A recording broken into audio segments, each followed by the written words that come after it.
Took the share. Wait, I won't lose this.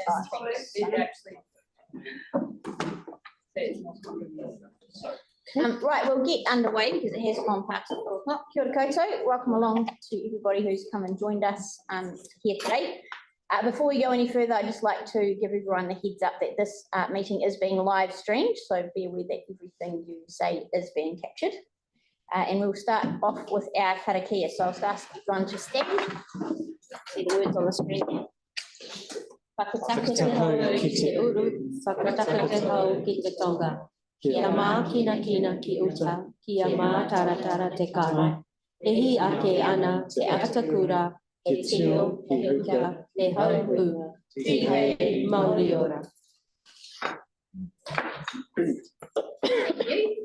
First item on the agenda is apologies, and we have apologies for lateness from John Miller and we think probably Emma Torell. You know, at least one of them has gone to Papanui instead of here, but he's on his way. Yes. And we do have Ali Jones and Victoria Henstock online today on Zoom. Apologies from Victoria, who can may go off at some point because she is not well. Just on that, Emma, we normally would get a text alert on the change of venue, might be. Yeah, there was an email this morning. Noted. Yeah, but we can note that for future. They're handy because there's always someone. So. Yeah. Yeah, but it's funny when it happens. Yeah, I know, true. It's part of the process. I'm happy to move those apologies. Thanks, Simon. Do we have a seconder? Jake. Put that motion. All those in favour? Aye. That's carried. Declarations of interest. Emma Torell is obviously not here yet, but she was going to just mention that she was a signatory in the Shirley Road petition, but I will let her say that now that she's here. Hi, Emma. And John will be on his way as well. I Yeah, saw him at Papanui too. We're just saying what fun it is. People make mistakes. Emma, we just got to declarations of interest, so I was just going to mention your, but if you can. As is with the Shirley Community Centre, I was involved. I signed a petition back in 2019 or whenever it was, time ago. So yes, But I have not going to preclude you from. Well, there's been so much more information and so forth provided since then. Yep. Cool. No, thanks. Item 3, confirmation of previous minutes. Do we have a mover and a seconder for those? We're going to do both lots at once. So that's the one from our last meeting and the one from the joint meeting with the, so I'll move them. Emma, do you want to second them? Yep. We'll do that motion. All those in favour? Aye. Carried. That takes us to item 4, which is public forum. First up, we have Grace Weston, who's going to report back about their funding they received from us. So 3 extra cheer, there's 3 of us, that's all right. Fair enough, let's go. Come along.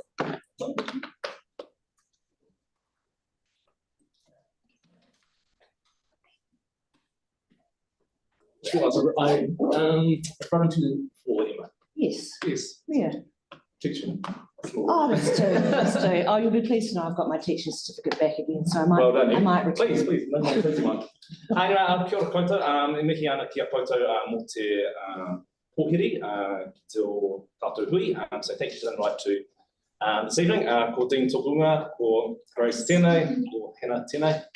I believe you've got a wee presentation from us, which we'll speed through. Please do let me know if we're talking too much. We're quite passionate about our wee sport. But yeah, first up, we've looked at the first slide.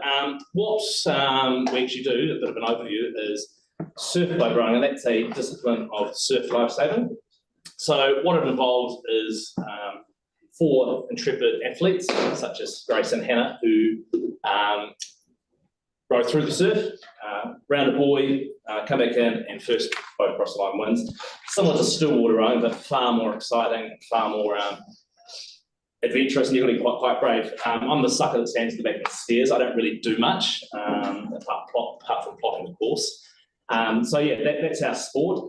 These girls are part of the New Zealand Championship crew who did something pretty special over the course of the summer. They are all eligible to row the under 23 category, but I twisted their arm to row in the open division, and they did something that's never been done before. They successfully won both open women's titles. They're the only junior crew to ever do so in the history of surf boat rowing in New Zealand. So Grace and Hannah are in the back of the boat towards me, and the other two you can see in the boat there, Nutty in the bow and JP in the second bow.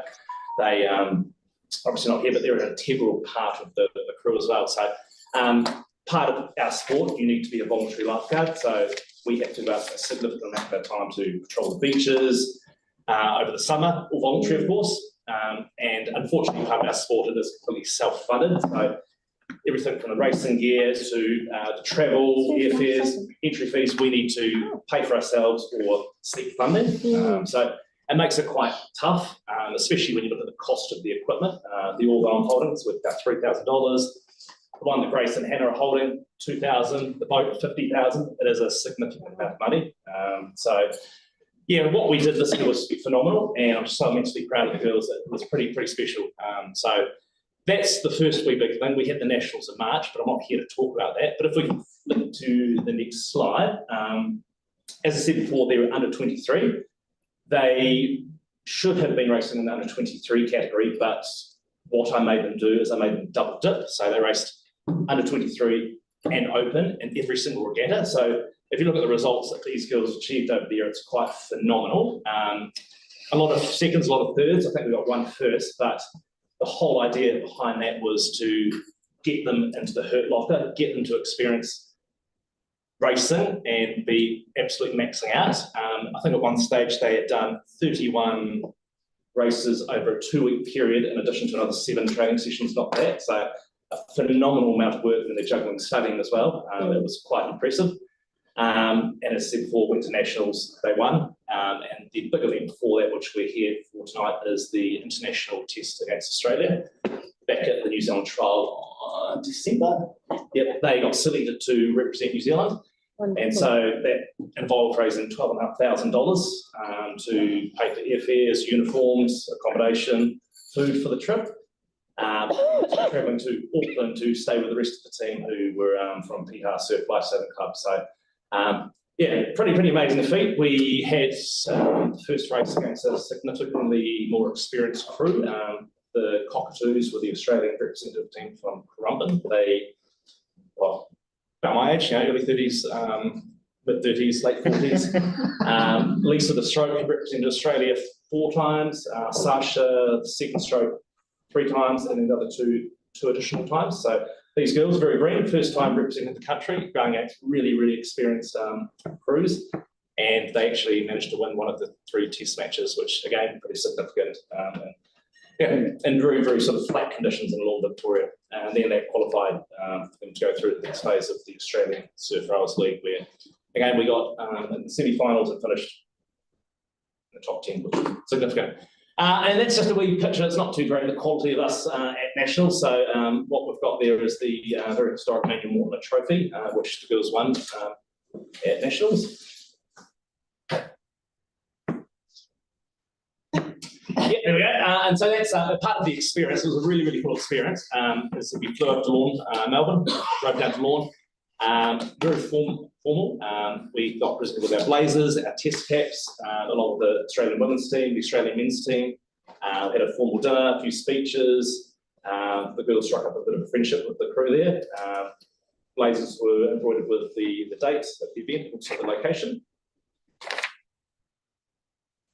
50 metres to Hagley And you start with a picture of us at Lawn there.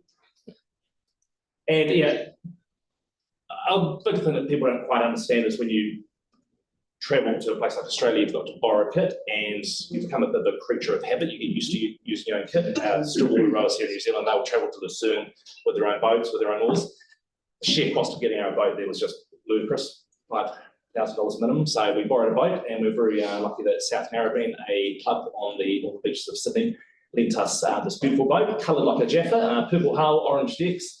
And yeah, you can see that the girls were myself represented with New Zealand vests, slightly smaller than what we needed. I had to wear an extra small females one, and it was tough. There was a little bit of stuff up with the order there, but still a very special moment to be presented with your first jersey as such. And yeah, a couple of pictures after the event as well.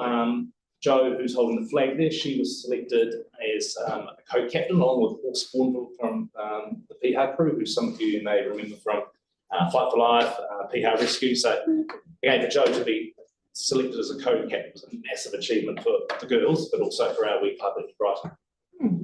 Brilliant.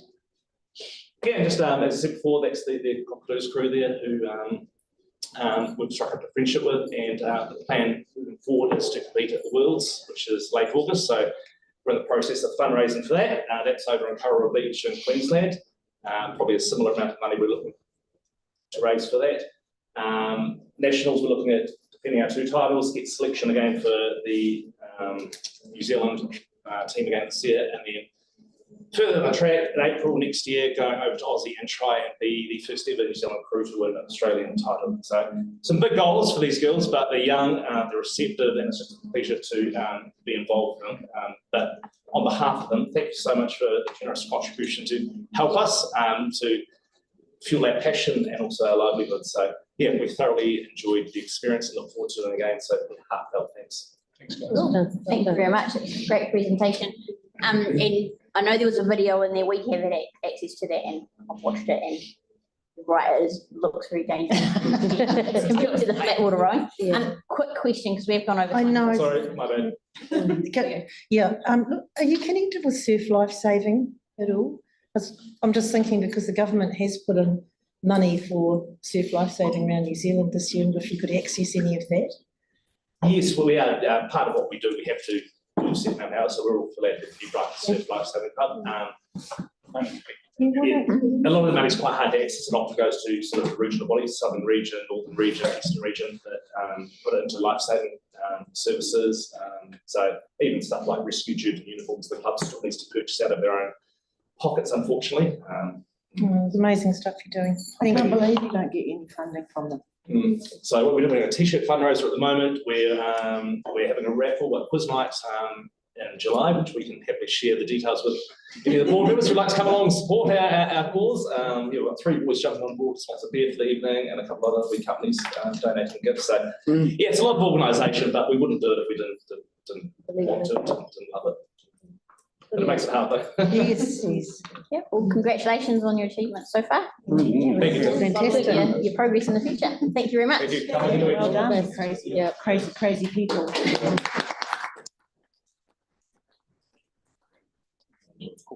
Next up, we have Margot.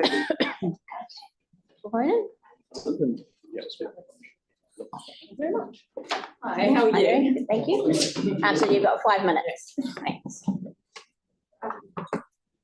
So, hi, my name's Margot Papanui-Innes. I'm a Christchurch local. I live over in Wainoni, and I've been involved in community since I was about 14 years old here and in Australia where I grew up.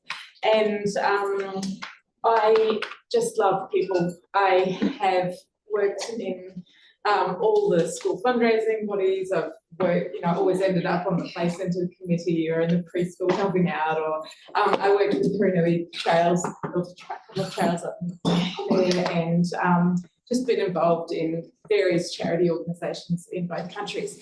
A couple of years ago, before COVID, I got sick with chronic fatigue and thought I wouldn't be able to work anymore. I just wasn't sure what was happening. And so a friend of mine, I was thinking, what can I do? And my friend said, oh, why don't you write about what you know? And I'm an artist, author, and I'm passionate about project management. I work as a marketing manager at a firm in town here. So I decided that I'd write down a little how to run a community group from beginning to end, from that first idea where you go, oh, I really need a new skate park or something like that, and just put it into paper in normal everyday language, uplifting and inspiring, gentle, so that if you're having a tough time that it doesn't make you think, oh, I can't do this. From what I learned from my chronic fatigue is because I did too much, to not stress so much about what I'm doing and believe that what I'm doing is enough. So the reason I came today is because you guys are the people that make stuff happen. Everyone must come to you. You must hear all the amazing ideas that people have, and you must have a lot of people that come and ask for money, or that come to you independently and say, I've got this idea. and you can't help with all of them, right? Obviously, you've got to be careful about where the money goes, and individually, you can't be on all the boards or all the groups. So what I thought I'd come and do is just tell you about my board, and I've given you my details on the bookmark. All the resources in here, there's worksheets, there's all sorts of tools and things, they're all free on my website. So if you come across someone who's got a cool group that you go, wow, that's awesome, they're going to do really good things, but they need a helping hand, or just think it might help them, please refer them to my website. There's now 2 copies in the Christchurch City Council and an electronic as well, so people can download it and view it and borrow it. You can buy them from me, from my website, that would really help too. But yeah, my goal is to have more people help people. So I'm looking for opportunities. If anyone knows of groups that needs a hand, what I'd like to do is build some workshops, something that was really useful. So I'd like to actually meet with groups and find out what they need, and then build a workshop around that, because I've heard about people doing workshops, they just sweep in, do a workshop and then go again. But I want ones that really make a difference, and I'd like someone like Lab would be the community coach. And I love that idea of sitting with a group and going, what do you guys need? You know, I've got a couple of groups that I'm working with that need fundraising and funding. So I'm I really enjoyed that idea of that next step. I'm obviously doing this as a love job. It's a little side thing for me. So yeah, it's about 4 hours a week, but I would, if anything that you've got some ideas that someone might benefit, schools, sporting committees, churches, community organisations, anything like that, they might be able to benefit from this. Even if they've been going for a while, sometimes people have told me that, it just sort of got them excited about things, new ideas, and where they can take their groups. So Cool. that's me. That's really fascinating. Thank you. Thanks very much for sharing all the details as well. I'm sure we'll all jump on and have a look. Any questions? Design murals too. Oh, Yeah, really good one. Yeah. That's how I earn money in the summer. So Wonderful. Cool. Thank you very much for coming along. Right, next up we have Of course. Richmond Residents and Business Association. We've got David and Rachel here. Welcome along. You guys know the drill. You've got 5 minutes.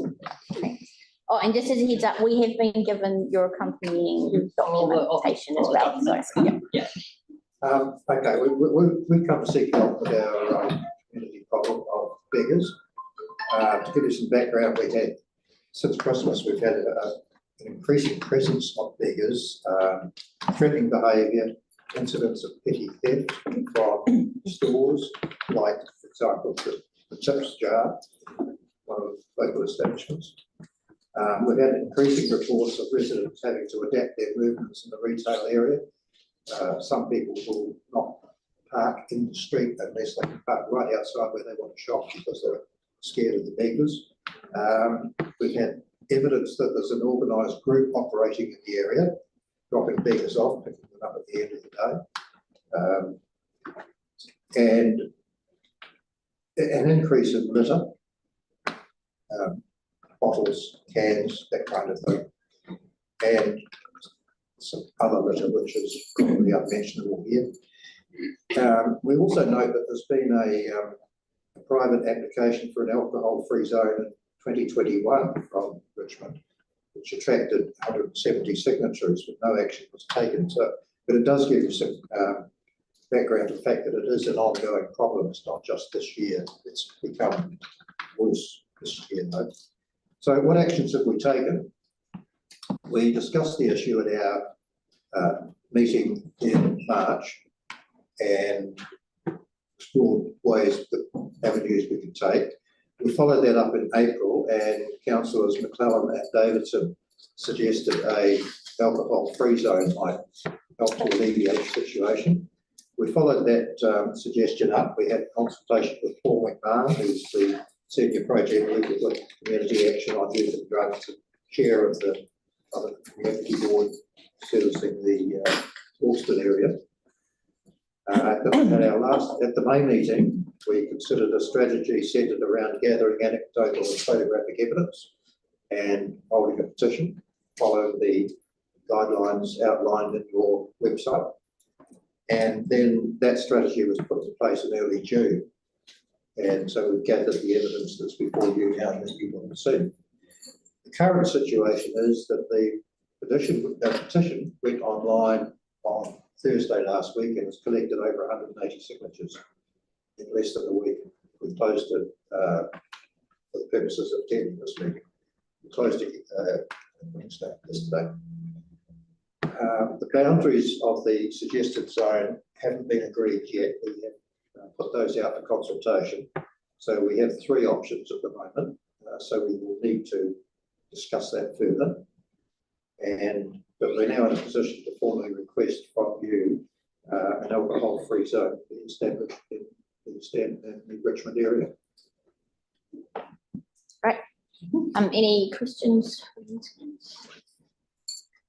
Julie? Yeah, thank you for that. One of the, because as you said, we've got a request on our agenda today, but one of the guidelines for the merits of introducing one is that there is actually public nuisance and, you know, a danger to people. Have you had evidence of that happening? Yes.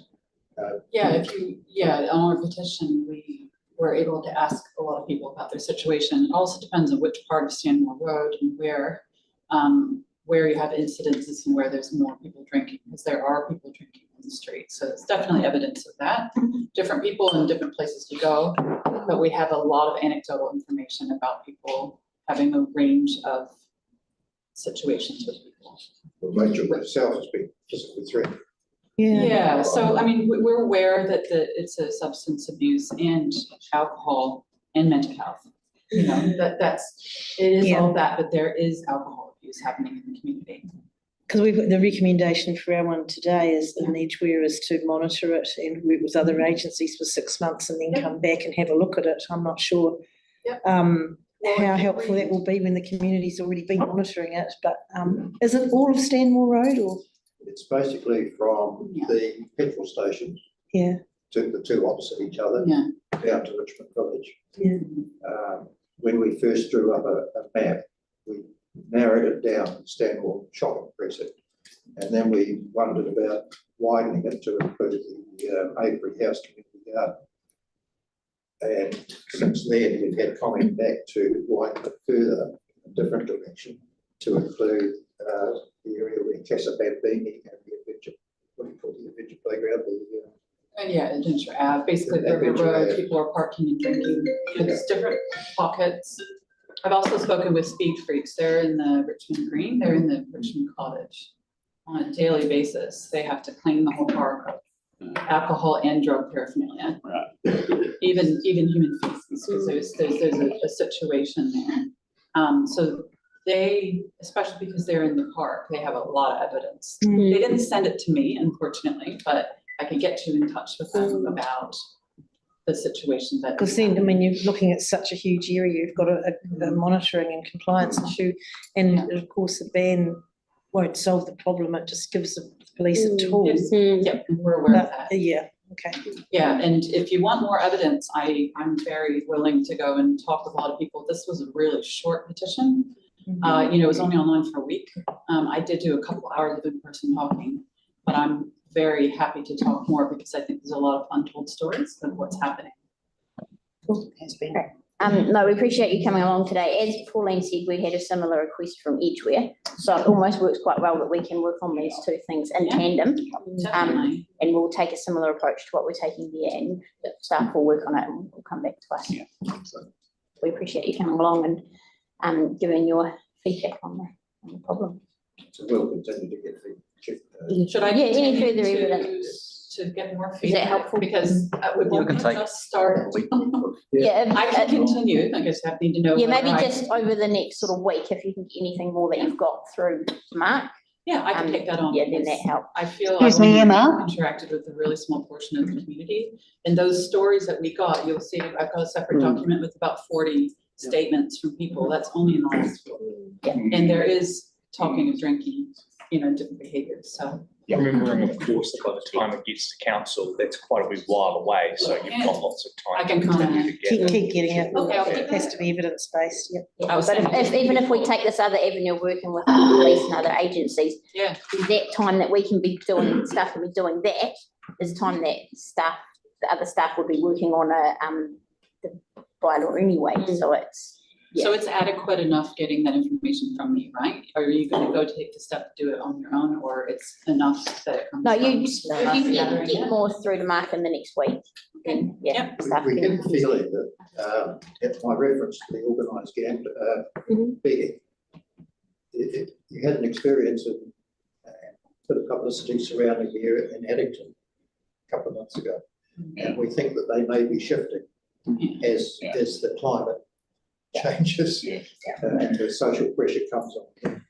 So there might be a wider issue for you there. Ali, you got a quick question? Yeah, really quickly, and I'm sorry. the You're audio muted. isn't- Oh, no, I'm not. No. No, I'm not. Can't hear you. I think she's saying no. Maybe you should type it. Can you hear me now? No, Can you hear me now? We've had complaints Something at our end, Mark. come across our Hold on, Ali, Mark's just trying to figure it out. At our violence. end. Yeah, there's a lot of intimidation Yeah. happening. And Hello, it's hello. escalated. It's not just sitting and panhandling, it's approaching, knocking on windows of cars.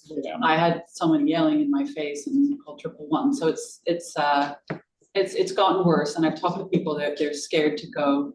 Linen's shutting early. Their customers don't want to come. They feel too unsafe in the parking lot. They aren't coming. And he said, well, I didn't want them to have to come in the dark anyway. They feel intimidated. So I know it's accosted in the supermarket. In. In the Yeah. supermarket, at the supermarket themselves. So that's 6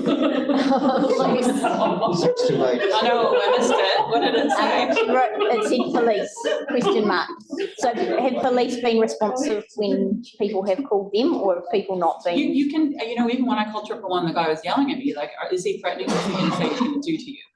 And I'm like, God, he's screaming right in my face. But, yeah, you can call and say you're being intimidated, but unless you're physically being hurt, they aren't gonna come out. But, and fair enough, you can make a report about it, and we've told people to make a report. Yeah, that's I have another a lot of thing, reports. encourage people to keep doing that because the police do monitor that data. We put a set of guidelines on Facebook. So We're aware that not every, but there are a lot of local people, and I talked with Delta, and Delta's dealing with more of the social service, and I know there's an addiction issue, so I'm trying to work on all of that, but something kind of needs to be done. It's escalating, and it's all the way along. We've got NPD of Gold that are unmanned, and we've got 2 laundromats that are unmanned. So we've got 4 warm places, the laundromats are warm. There's no one telling people that behavior is not okay. So, and the people are still coming, so it's too tempting to be there to earn. Yeah. there's a certain irony in one response to our petition, in that the person who runs a local bar has to take the ladies who are in this gambling out to the ATM to protect them from beggars, so that they can preserve their funds It's to not go far. back in and spend on. It's literally like out that there and the ATM is there. And he has to walk them out because they feel so unsafe. So, yeah. Yeah, no, Thank yeah, you. leave it with us and we'll keep Thanks so posted on much. what we can do. Yeah. Thanks for coming along. Keep asking these questions. Thank you. Great.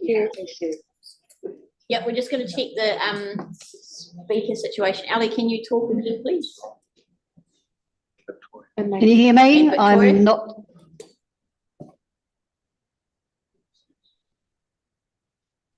Can you hear me? I can hear Victoria. Sorry, everybody, apparently it worked earlier when it was tested. Yeah, I can hear Vic. That's not the right speakers. Yeah, we can't, we still hear you though, Ali. That's not the right speakers. Our lip reading's not that good. If you need to, yeah, if you need to ask a question, put your hand up and we'll tell you when to ring one of us and we'll do it on the over the phone. Dial into Zoom. Chat, yeah, true. Make it work. I do hope we have the correct interpretation of the police, because if it's help. No, I think she wanted a song. Ali, I can hear me. She can hear herself. That's unhelpful to us, really. Should we do the next? Okay, as long as you can hear us, I guess that's the main thing, and we'll work out something. If you've got something to say, we'll do it via the chat or ring me or Emma. Victoria? Can you hear me? No, we can't hear Oh, you. no. I can. Yeah, I can hear and I Vic. can hear Can you- her. Joy's So Vic, you can hear me, Right, Vic? unless we have time, so we'll carry on. Next up, we've got Ellie, I'm going to Bridget dial out and come back Rimmer. in. Okay. Bridget, sorry. You're going to speak to us about issues on Holly Road. Welcome along. Hi, thank you very much for having me here today.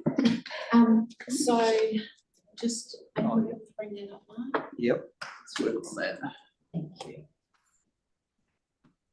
Sorry, I've just got a quick presentation which I'll just run through and try and be as clear and concise as possible. It's regarding over-intensification and our concerns around potential negative effects on our neighbourhood and our communities. So, as you'll probably know, St Albans is actually the second most developed suburb in Christchurch currently. And the first being Horseville, which is actually a very, very different area when it's in comparison. St Albans is a very old suburb. I live on Holly Road along with my husband and son, and we've been there for 18 years. And Holly Road was actually first established back in 1992, so it's been there for quite a while. And as you can imagine, we've got a lot of different buildings and architecture that have appeared over the years as quite an eclectic mix. I'm not wanting to kind of tell people things that they already know, but I would like to acknowledge that our group and the people involved are well aware of the housing crisis, and we do not oppose this. We know that we need houses. It's quite apparent to any reasonable and rational person. We support fit for purpose, well-designed developments. However, we do have grave concerns around what we call overkill, when that is a direct hospital pass on our amenities, on our lifestyle. And I've taken this particular slide from the presentation that Duncan Webb actually presented at the St Albans Residents Association back in 2020, which I attended. And he kept to the party line. It was meant to be an open discussion, but it didn't quite get there. It was pretty much point by point. Point here is that the concerns are basically the same, okay, around the poor design being introduced, loss of privacy, the changing nature of our community, and I think the community has really been disregarded in this equation. Council have their rules and developers have their rights. However, it's been quite difficult as a community to address a lot of our concerns, etc. With some people. I would like to acknowledge that we have met with our local representative and have been able to talk to certain people, but I don't think it's an equal equation when it comes to consideration of the three parties in the mix. Non-notification is probably our greatest concern. It's just not the Kiwi way. And what we have, and we can go on to the next slide, Mike, if you'd like. What we have is the National Policy Statement of Urban Development, and it gives directions to the councils to ensure consistency, but also pressures don't lead to bad outcomes. Now, the reality is if we go too far, we can't come back from that. Okay, so already you can look around certain parts of our suburb and it is, loss of wildlife, loss of the character and heritage in the area for different reasons, earthquake damage, etc. But we've got to balance the demands of our communities in this equation. Fit for purpose developments, not a problem. Developments that make sense where they are close to certain amenities, transport, etc., thoroughfares between, like Edgewood Village, etc., through to Merivale or through to Shirley or the city, etc. It makes sense. A lot of people are wanting to live in around the CBD for work purposes, etc. But I do argue that we need to have a bigger picture approach to this, where we are allowing for a variety of housing and sizes to meet the needs of everyone. Some people want a full acre section, others want to live in a one-bedroom apartment, and there needs to be a great variety. At the moment, I think the focus is too much on these small townhouses, etc. A lot of them do seem to be quite cheap in construction and looking after first home buyers, which I totally support, but we do need to look at the bigger picture and have a greater variety is our argument. If we want to go on to the next slide, Mark, basically the process here, this feeds into the much needed forward planning and future development strategy, and there is actually a point to be made here where I've discussed with different people, and sorry to go over time, but I haven't got much more to go, around the fact that we actually have over 30 years of developable land available out around the airport. And a lot of our commercial and industrial employers are actually based out that way, and not everyone wanting to live around the CBD is, you know, a lot of people do work out that way but may live across town. I understand the objective of the Labor Party and National following on in support of this, whereby ideally, in an ideal world, we would all live nearby where we work. We could all walk to work, but that's not our reality. We have grown and developed certain areas, and in some ways we've gone too far already, and we're just wanting to protect our suburb because it's the balance of scales, it's going too far. That's how it feels at the moment. Sorry, Bridget, I will just have to get you to wind up. No, now that's because cool. we've gone over time. So if we can go to possibly number 6, Mark, that would be great to give you a visual. This here is a section on Ely Avenue. This is an ideal development, okay? It's got 3 boundaries. There are no easement issues. The infrastructure and services supporting it. It's a major thoroughfare. You can tap into the mains with water, sewerage, stormwater, etc. This makes sense. Mark, if you can go to the next one. And sorry, you probably can't see that too well, but this is a quick a photo of our 1 lane, 1 pedestrian footpath road, which it's actually questionable whether we fit the definition of a local road. You cannot have 2 cars passing each other along this section of Holly Road, and there are 2 parts of Holly Road that are very narrow. Proposed development of 20 plus townhouses, etc., and the strain that it's going to put on our infrastructure. It is also imposing safety issues for all of the children, scooterers, people on skateboards, cyclists, the list goes on and on. It is an aged infrastructure along here. You can see slightly, hopefully, the overhead lines, etc. Where the proposed driveway is just, it's not sensible. It is actually quite dangerous. The waste collection pressures, etc. The list goes on and on. I'm asking for council to really basically look at future proposals in our city and see where the onus is on council as far as public ratepayers, etc. are concerned, to be the protectors of our lifestyles. Please don't let this go too far, because once we do, we cannot go back. I'll leave you with the negative effects, which you can read through in your own We've time. got your Yeah. slides, so we can read Excellent.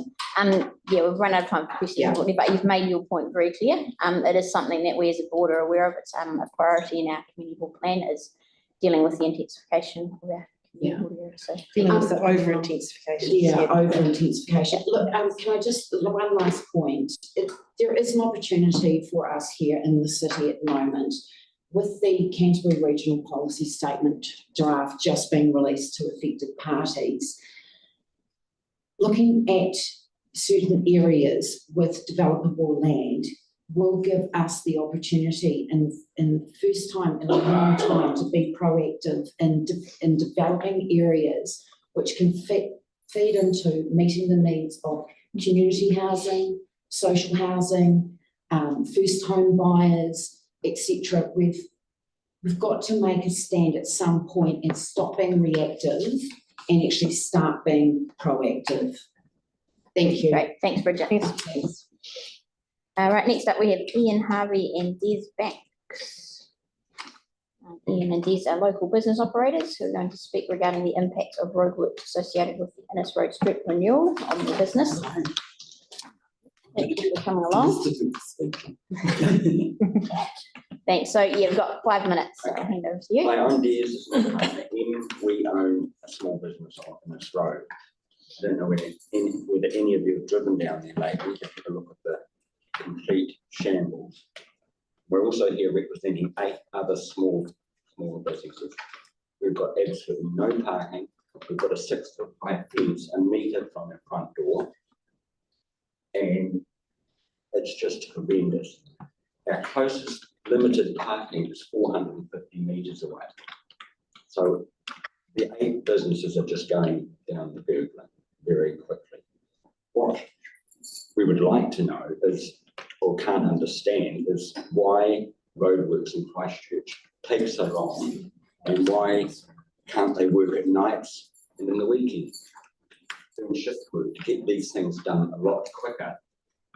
And my other gripe is the overkill of road cones everywhere for miles, and people just can't get anywhere near it. And all 8 businesses rely on customers walking through the door, and they're just not at the moment. So that's our biggest gripe. And we've applied to our insurance company, and they've turned us down along with some of the other businesses because it's a planned event. We didn't plan it, but they won't give us any money. And we pay a huge amount of insurance on our insurance policy, and they just declined us to it. Hey, we didn't plan these roadworks, so why aren't they covering us? So that's basically all I've got to say. Maureen. Yeah, we understand your frustration. We're sorry to hear of the effect that it's having on your businesses. Yeah. Any questions, Pauline? Do you know, thanks for coming in, talking to us. Do you know when the work's due to finish? Because I looked at the memo that says June 24. August, is it? So they must have started later than January. No, I don't think they did. So you've got another 3 months, Yeah. 12 weeks. Yes. So is there anything that you can suggest that might help? That we could. Well, if we get some parking closer, even if it's temporary each day, give us some parking closer so people. And is that possible? Or how would they do that? Would they shift the fence, or how would they do Well, that? the limited parking 450 metres away is, most of that's taken up by people parking there all day. Right. And walking to work. So parking, and then what about some signs to say open? They've given us Have a they? sign, but it's about this big. More signs. Where have they put the sign? Right down the end of the fence, right down by Ray White's office. So people have got to walk through this narrow gap and all the way down to our businesses. Further businesses have changed hands, and the new owners are trying to revamp those businesses, and tradespeople can't get anywhere near them. So it's just Right. not good. So if you had a bigger sign and maybe one on the other end as well, Yeah. and then some parking. Across the road. And also if all the workers bought flowers every day, maybe. One did today. Oh, do they? Oh, how neat. And what I can understand is, I can understand them maybe not working at night, but it upset the resident. But where they're working at the moment is right outside the businesses. So why can't they, And what time do they stop? 5 o'clock? So, because sometimes we ask them to go a wee bit later, maybe. Yeah.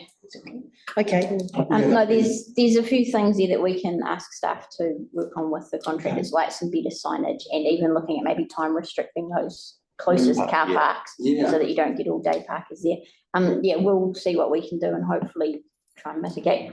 We did have a bit of information from staff. They are looking at doing another 2 to 3 night works in the next 6 weeks to speed it up as much as they can. But yeah, as I say, we'll do what we can from our end. And yeah, appreciate you coming along. Thank you very much. Yes, no. thank you. Thank you. Right, we now move on to item 5, deputations by appointment. So, first up, we have Joe Byrne, who's going to speak to us about the Sherry Community Reserve. Kia ora. Okay.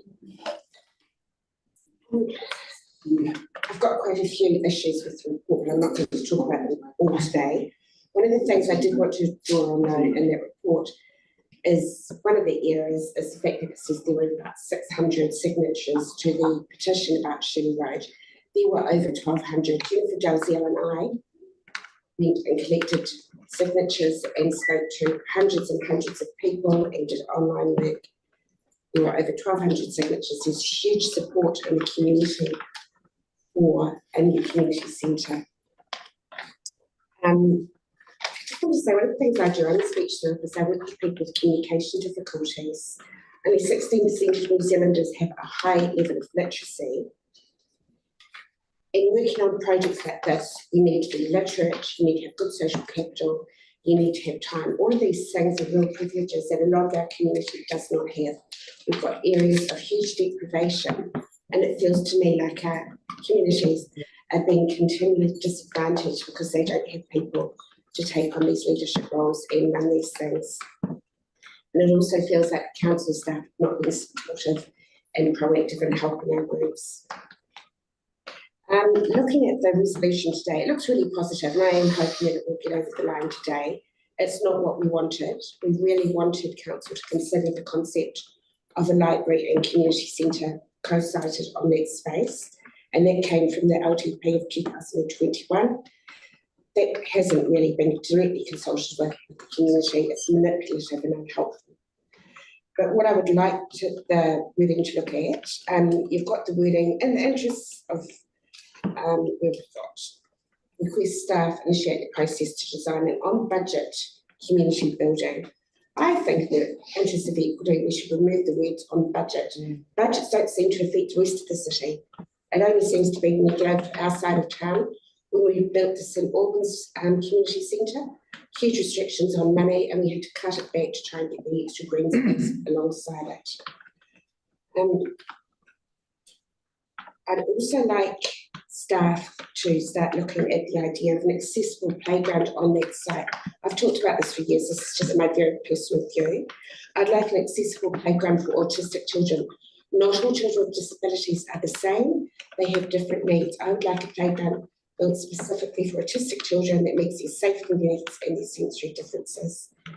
And I would also like to see on that space an accessible changing facility, such as a changing places space. People with disabilities often need full change facilities for showering facilities and a change bed. And we don't have any that are easily accessible for families in Christchurch. I know families that have to take their children all the way back, to North Christchurch or Belfast if they've soiled themselves and need to be changed. We can do better than that for our most vulnerable people. I'd really like council to be working with disability groups, listen to them, to look at the side of things on that side. What I would also suggest is when the St Albans Centre was built, a working party was established to work alongside community and key stakeholders to develop the centre and get the project over the line. I think something similar should be put in place for this community. I also note that staff would like an appropriate community partner operator to progress development of the community facility and report back to the board. With the history of that site and the way council actually caused previous community groups to disintegrate. I think we need to work differently in this space. We can't expect a community group to emerge until there's actually something to run. And we also believe that with modern technology and security systems, it's not really even a requirement. We could run this cheaply and efficiently with online systems and allow individual groups to have equal access to this space. And that's all I really wanted to say. I just think, it's been such a long time. It's absolutely heartbreaking for this community that the council has not been working hard to help get their community centre back on the site. It was one of the biggest community centres in Christchurch, widely used from all over, multiple bus routes, really central. It's an amazing location and we need to put something back there. And we've just had a speaker talking about infill housing. The amount of population growth in infill housing in the area is just unending. People living in tiny spaces are going to need community facilities more than ever. And that's it. Any questions?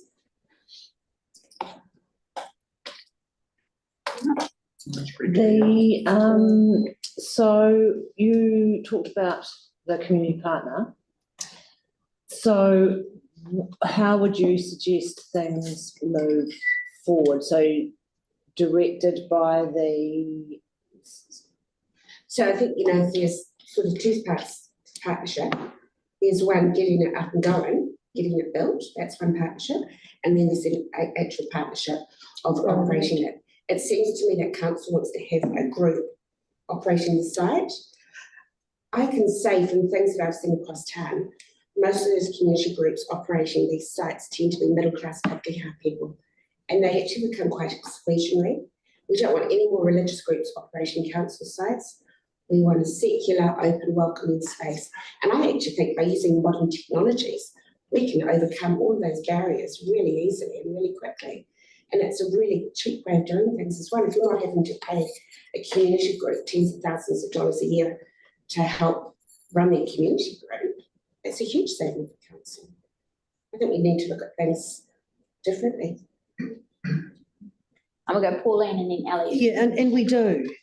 And that is what the direction that council very much wants to take. And for all those reasons that you've said, that the community is empowered if they have ownership of their own facilities and they run it. So I don't see that's a barrier to this being built.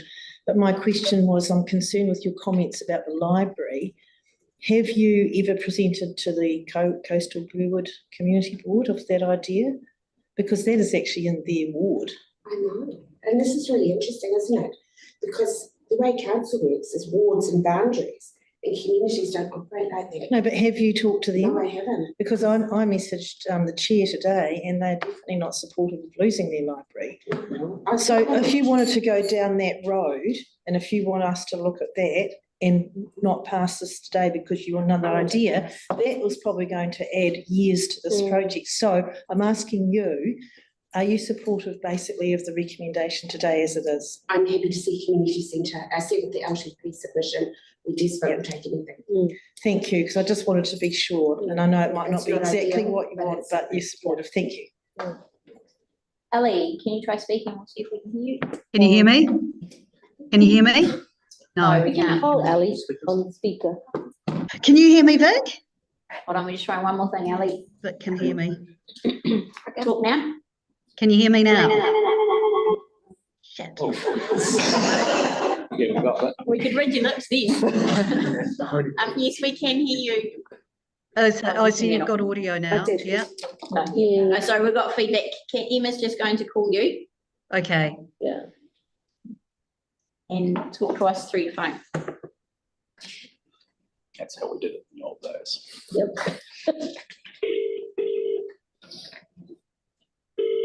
Leave a message. That's it. That's it.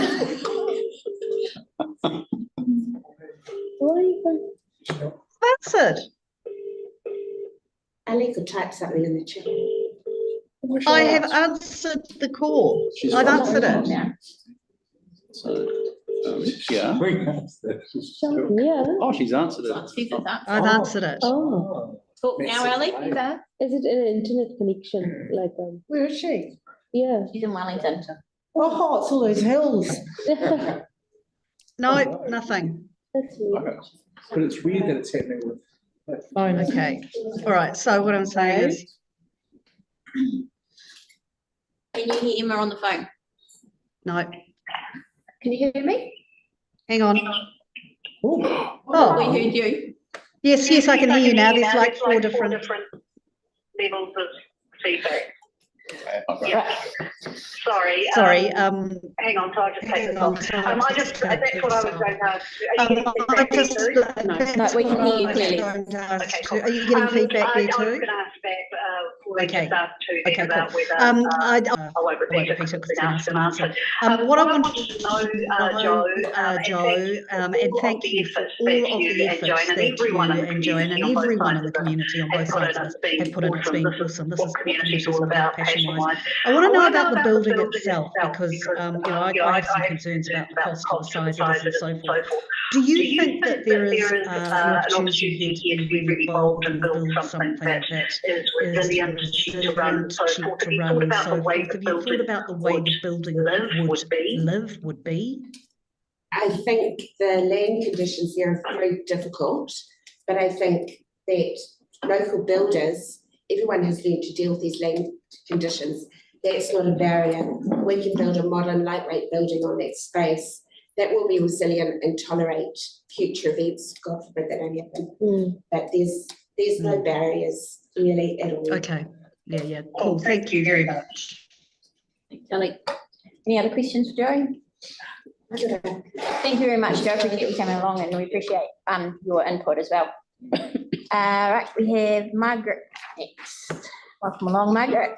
Hello again. As you know, I'm Margaret Stewart. Yes. And I'm here today to talk about the rebuild of the Shirley Community Centre. And it's almost 13 years since it was demolished following the February 11 earthquake. As someone who moved into the area in December 2009, I so enjoyed the almost year and a half of being able to use the community centre facilities. It was a 2-minute walk from my house. My children and I used the toy library. My youngest son and I used to attend the Parrot Centre facilities, and I used to attend the New Zealand Genealogical Society Christchurch branch meetings there and use the resources. Currently they're working out Parklands, which is not nearly as convenient, and I have had to sadly lapse my membership. So I've missed not having the community centre there for over 13 years. So we have a petition of over 1,200 signatures supporting the rebuild of the community centre. So it's a facility that locals fully intend to use. It will be great to hold skip days, car boot sales, and my community days on the original date. Because if it rains, we will be able to go inside. We won't need to rearrange the event. So St Albans Residents Association have offered their assistance and services to use the booking facilities that are used at Kahingha St Albans Community Centre. So there's no extra cost to council there. It is time to rewrite the inequity of council community facilities in the Shirley, Edgware, Maireho, North Richmond area of Christchurch. Community board members, please vote today for the rebuild of Shirley Community Centre and make the local population very, very, very happy bunnies. And I've got a big smile, obviously. I'm not looking at what I've written. So any questions, please? It was so nice. Thank you for the. Concise and to the point. Yeah. Thank you. Appreciate it. Any no questions then? Just a quick one. Simon? So, Margaret, when you say vote for rebuild of the community centre, how does that ask align with the staff recommendation? Which is rebuilding the community centre, isn't it?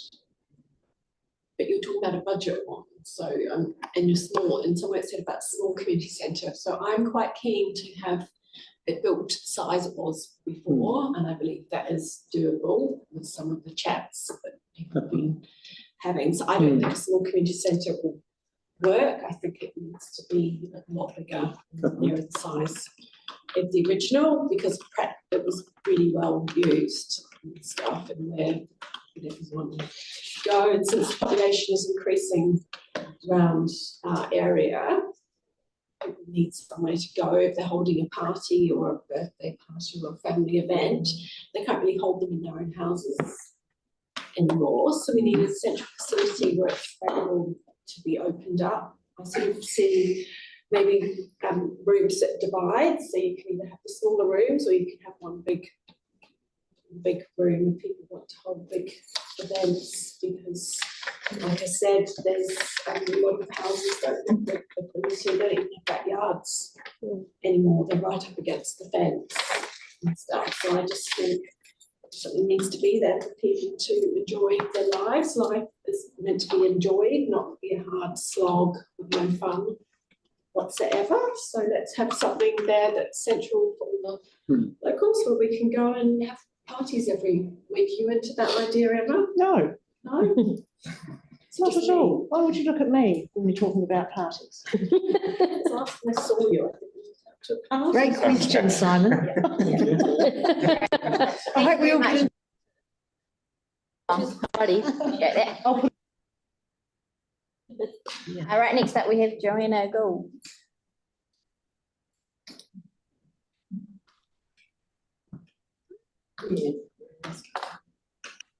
Welcome along, Joanna. And we have been provided with all the information that you've sent through to us. Thank you, sorry. Was a lot.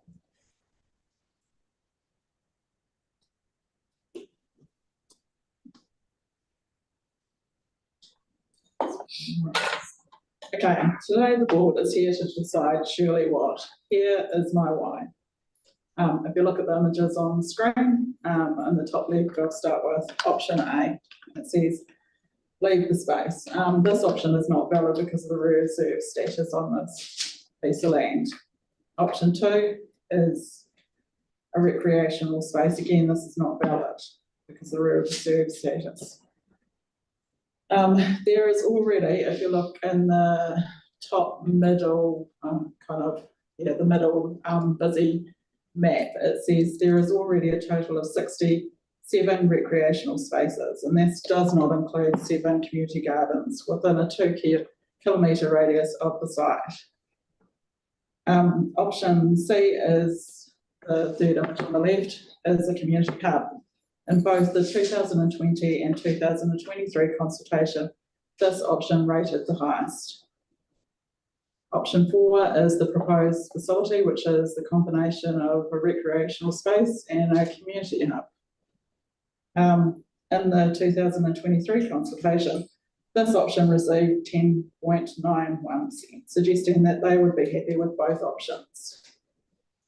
There are already 8 community centres located within a 2 kilometre radius of the Shirley Road site. In my opinion, this option is insensitive and insulting to the existing community groups and centres. The new building will be a traditional community centre operated and controlled by one group. In this proposal, a new group is going to be given the opportunity to build and operate a $4 million building, whilst Richmond gifted a red zone property and Shirley gifted a prefab building. Existing community groups will then have to compete with another new community group for contestable funding available through this board. So, my option is option E, the Shirley Centre. In the 2023 consultation, this option C received 118 votes, which was out of 205 if you minus the invalid votes of the keep the space as it is. That's 57.56%. If you look in the top right-hand corner, it shows you the community suburban libraries, and there is none, 0, in Innes and Central Ward. This means residents living in these areas are being penalised by where they can afford to live and the facilities they can afford to access. Relocating the Shirley Library is the only option to stop the infighting regarding who gets to control 10 Shirley Road, as it would be council-owned and operated. A council-owned and operated building will not affect the contestable funding through this board. The Shirley Centre would create a destination space with Shirley Library on Shirley Road, restore harmony to the site and honour its history as a learning space, connecting the communities around Shirley Road now and into the future. In the 2019 feasible study, this is one of the comments that I've highlighted. With the provision of the correct infrastructure, this site could be reborn as in a new interpretation of a contemporary community centre, The site could act as an extension location for other community bases, spreading activity across the community. The location of 10 Shirley Road is perfect for this, as there is no other trust close by, and yet the location is important to Shirley, Edgware, Mariha and Richmond.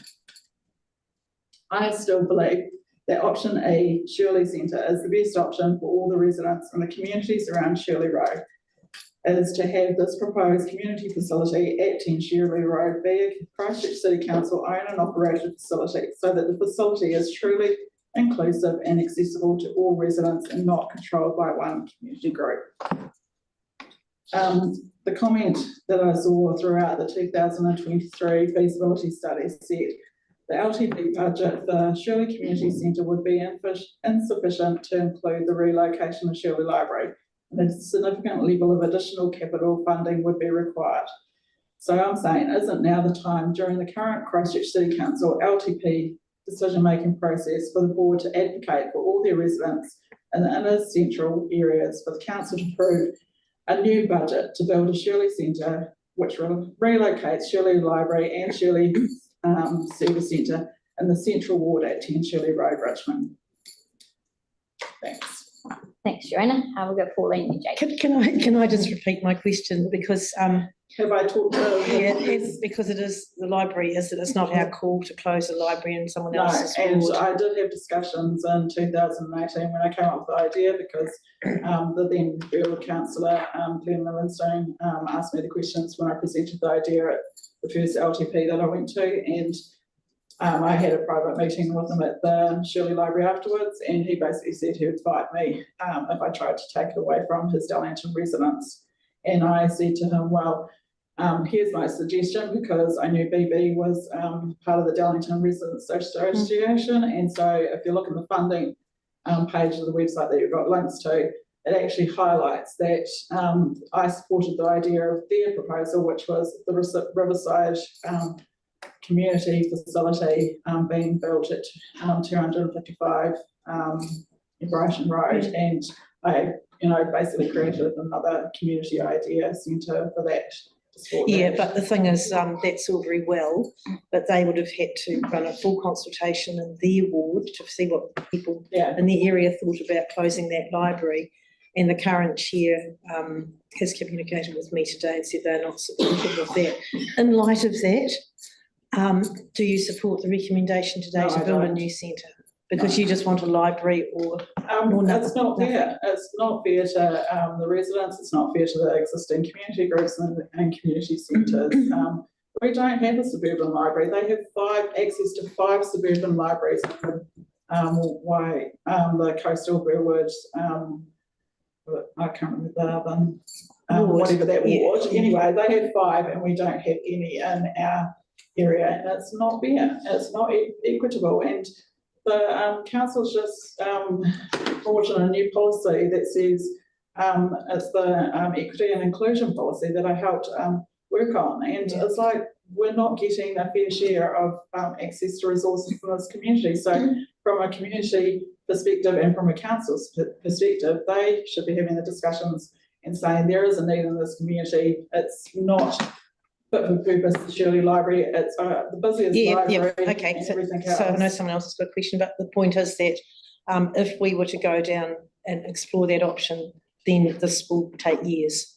So would you rather have something there than nothing? It's going to be there for 100 years. The first building was there for 100 years. Yep, that's fine. Do it proper and do it well for the whole community, and not, the current proposed building is only 36% of the original Shirley Community Centre, and 36% is not enough. Thank you.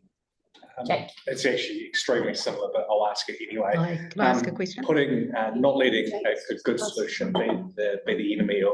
Cool, no rush. Not letting the perfect be the enemy of a good solution.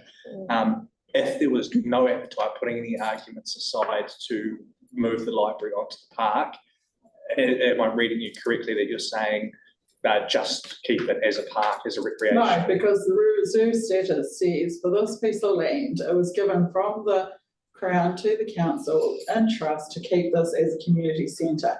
And the community centre was the big grass area. So everybody asking for a replacement centre is asking for a building to be the size of that big piece of grassed area. It was never a playground. It's not called Shirley Park, it's called Shirley Community Reserve. So taking the library out, you do want us to put a community centre I want there, a building that's fit for purpose. a bigger building. Yeah, okay, all right. Ellie has a question.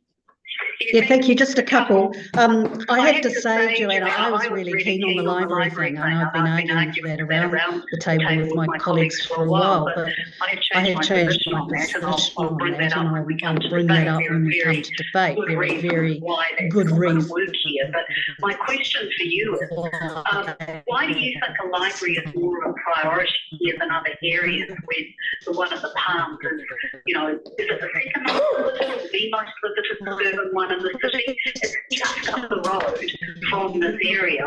Why do you think that this is more of a priority than other parts of Christchurch? Because we have the infill housing, we have so much social housing going on. We have people who, there wouldn't be a problem and we wouldn't be discussing an alcohol ban in this community and the community next door if there weren't social issues in these communities. The most visited or the most visited suburban area. Why do you think that this is more of a priority? Our libraries. So not having a decent one that has the ability, we have amazing libraries, librarians at Shirley Library, and they have some of the best ideas and they have the information specialists, and for them to be able to help more people in a place that is a better location, that's away from a commercial site. I mean, if you look at the community, not the community, the library facilities network plan, it talks about that being co-located next to a mall is not their location preferences. Next to, near a mall is okay, near a bigger transport network is okay, and creating a destination space is their location preferences. And we're going against all the policies by keeping it there. Okay. All right, I hear what you're saying. And In an ideal world, your arguments might fly, but you know, we know about our financial situations. Just finally, or the council's financial situation. If it was a choice between a community, and I think Jake was alluding to this, if a community centre wouldn't be built, hang on, how do I word this? Your choice is a community centre without a library or nothing. Well, it has to be a building. The reserve centre says that it has to be a building, but I'll keep fighting until basically you draw up the pens and start digging the holes for a library to be placed. No, but Joanna, my question is, the choices between nothing to be, because you, I didn't hear, sorry. Which is another consultation, you have to put a building there, and you can guarantee that everybody in these communities will come out fighting if you say there's not going to be a building put on site. No, that's fine. I'm just saying that to put a library in there could be cost prohibitive, which would mean that you couldn't put a building there. That's what I'm trying to get at. So building, no building, you know, without a library. Anyway, you've answered the question in a roundabout way. Thank you. Great. But we've gone over time for Joanna, so thank you very much, Joanna, and we appreciate all the work you've put into this and all the information that you put out to the public about it. Yeah. Thank you. We had Don Gould down, but he does not appear to be here. So I believe that's all the deputations. Next item on the. I sent through something. I sent through something this morning with regards to St Albans Residents Association. Yes, I forwarded that on to the board, so everyone has seen and read that. Are we able to speak to it very quickly? Yes, I have the discretion to do that, so I become Mark just briefly. Oh, I'm not going to be Don. No, I'm going to say. Hi, guys. We should wait or see. Well, thank you very much anyway for allowing me to speak. So I'm just going to basically read out what I've written to you this morning. And if you've got any quick questions, please feel free to ask them. So I'm just speaking in capacity of the St Albans Residents Association. Obviously, some of you will know that I've been involved with the Shirley community, trying to get the Shirley Community Centre to be reinstated, but right now it's the St Albans Residents Association. So ahead of the decision that you're making today regarding the Shirley Community Centre, Sarah would like to reiterate to the board that that Sarah fully supports the rebuild of the facility that was lost to the Canterbury earthquakes. Sarah has always supported investment in community facilities throughout Christchurch in an equitable fashion.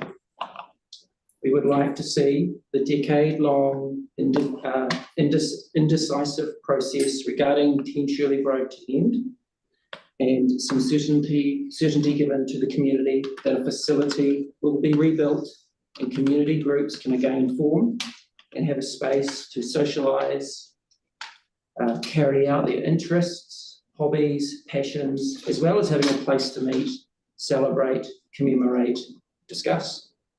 The facility should be owned by the people and managed by the community.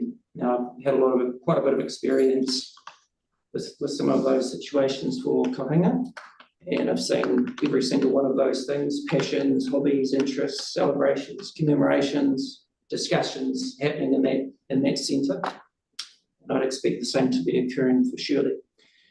The St Albans Community Centre, Kohinga, is now a fully booked facility most days of the week, with other community spaces nearby, such as the very large Scottish Society Hall. That's basically next door. And that is actually, Kohinga, from my understanding, is not detracted from the use of the surrounding facilities. We haven't heard it anyway. More so, the centre has actually encouraged the surrounding community to become more social at a place that is focused on community engagement and providing a space for all to enable this. Sarah envisions and hopes for the same to occur with the Shirley Community Centre. Please be assured that the St Albans Residents Association will lend its support to the community, and this is Lynn speaking, Lynn O'Keefe here, so the Treasurer, to the community group, we will lend our support to the community group that is entrusted with the running of the rebuilt Shirley Community Centre at 10 Shirley Road. The experience and systems developed in the management of Kohinga can be shared and oversight given in getting a management structure in place. And just to finish on the fact that Sarah has included the rebuild of the Shirley Community Centre in our LTP submission, and this has been a continued position of Sarah that we submit for the funding of the Shirley Community Centre to be brought forward in the LTP, and as is seen in the success of other community centres in Christchurch, lacking this focal point of the Shirley community is a disadvantage to their residents, their local residents. The St Albans Community Centre, which we collaborate with the council to manage, provides over 400 hours per month of community activities for the local residents. Shirley residents need this too. Sarah will support the Shirley community to manage and operate it successfully, as just reiterated. And that's it. Right, thanks, Mark. I do have a question from Ali. She's just asking what you meant when you said owned by the community. Sorry, I said should be owned by the people, owned by the council. Yeah. Owned by the council, managed by the community. Yeah. No asset sales, I'm sure we see that. Simon, you had a question? Yep. Thank you, Mark. Just interested in your reflections, we're a wee way down the track now with Kohinga, operating it and with it being in use, as you say, heavily used. What if that centre was half the size it is, or what if it was twice the size it is? What would that be like in Sarah's context for that community? That's interesting. I think, well, just from my perspective, I think probably if it was twice the size from a management perspective, it wouldn't be too much of an issue. If it was half the size, we would just not, the community wouldn't be able to access it as well as they do. I've just in my capacity as a union branch secretary, I often book the rooms for you know, from, for the community centre, and sometimes they can't book a room, and we've got, 3 smallish meeting size rooms and the big hall as well. So, yeah, does that answer your question? It does. Okay. Was that more about critical mass? Like what size do you think you need to make it self-funding? I mean, Koinga is pretty much self-funding now, isn't it? Yeah. Is that about the right sort of? I think that's a good size. We're not necessarily talking about footprint, we're kind of talking about numbers of spaces. Cool.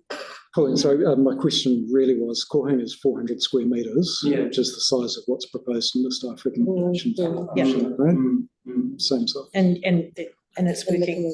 Yeah, it is working very well. Could be bigger. Good case study. Yeah, it could be bigger, as I said, but you've got to start somewhere, and you can't see the future. But you need to put something there, otherwise there's no demand. Thank you. So, I've just got one quick question to finish.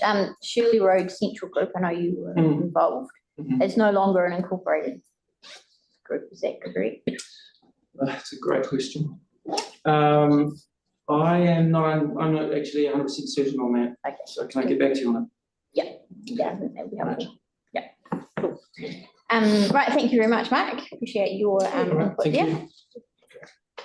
Item 6 is presentation of petitions. There are none. Item 7 is correspondence. Do we have a mover and a seconder to receive those 2 pieces of correspondence from the people that were funded?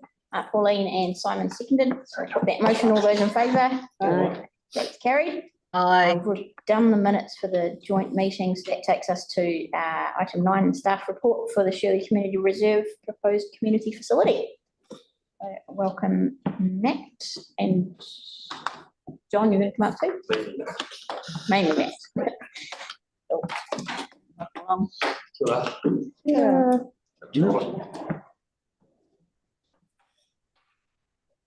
So can I take the report as read and move to questions? Right, Jake, and then Pauline. One of the concerns that's been raised in sensitivity to Hayley Couliera's sort of points around funding and the competitive funding environment we have at council. What type of funding would you expect that a facility of this size and scope would gobble up, really utilise? It would depend on the model. So if it was a council-owned and council-operated building, then we would look to, ideally you want it to wash its own face. So from the level of bookings and from the way that we would, the activation and the amount, we would look for that. Most of our facilities don't turn a huge profit. Running a community facility can be difficult. If it were community operated, so owned by the people, operated by a local group, I think we said earlier, it would depend on the number of bookings. This facility here, for example, is now owned by a trust. We handed it over to them earlier on this year, and they are just beginning in terms of the level of bookings that they're getting to come in, to bringing in enough that they can now pay for a coordinator to come in and run it. So some facilities wash their own face, some don't. Yep. A typical. Well, actually, give me an example maybe of one that really doesn't wash its own face. What kind of quantum of council support is required? So a good example of one that wasn't working very well was Richmond Community Cottage. So small community cottage, low activation rate, I think 3% activated, and we were having a series of vandalism events that so we were having to replace windows on a regular basis, and so the reactive maintenance was quite significant, and that wasn't working. Where we've been able to activate that building with the local community trust, Speed Freaks, they've come in, they're running it. We're working with them at the moment in terms of how much they're paying for the rent, because they're a community organisation, but actually we get a really good benefit from that because our maintenance costs have decreased significantly. The building's got a really good use when we haven't got an empty building that is running. So it would depend on the model, I think, is the answer. Okay, all right. Pauline? I think I'm okay. I was just going to ask for some advice around Joanne Byrne's recommendation for an accessible playground there. Could we put a recommendation to investigate that? Would that be safe enough? Certainly. So I'm aware that parks have got some funding set aside to look at the future of the reserve. No. We wouldn't do anything. So if you take the staff recommendation today and we kickstart something tomorrow, we wouldn't move without speaking to parks. And so parks will be investigating all sorts of things. So if that was the intention of the board to actually allow that to go in there, it would have to be in there because we had to make sure there was room for it. Yeah, or not, you know. It wouldn't be something that typically we would do out of the funding that's No. allocated to the facility. It'd be something that parks would pick up. Yeah. We will be talking with parks around locations, design, what they have invested, what they've got planned for the park. Yeah. The reserve. Okay, thank you. So we won't move without making sure that. So you're saying it's not necessary to have it in there? Correct. For what purpose? Yeah. Oh, but my question is, I think it is, because if we indicate an intention, finances permitting, that's a separate issue, we would need to ensure that there's space for it in whatever design the building is, you know what I mean? It needs to be at least flagged, doesn't it? I think an elegant solution to this would be to note it in a recommendation. Yes. So I don't think, so the challenge with putting something into a resolution is sometimes it constrains you. Yeah. I think if you make a resolution, but also investigate this. Yep, that'll be fine. That's fine, we can go off. Okay, thanks. Good idea. And just before I come to your email, we've got Ali who's got a question. I can't ask it. Emma's just ringing you, Ali.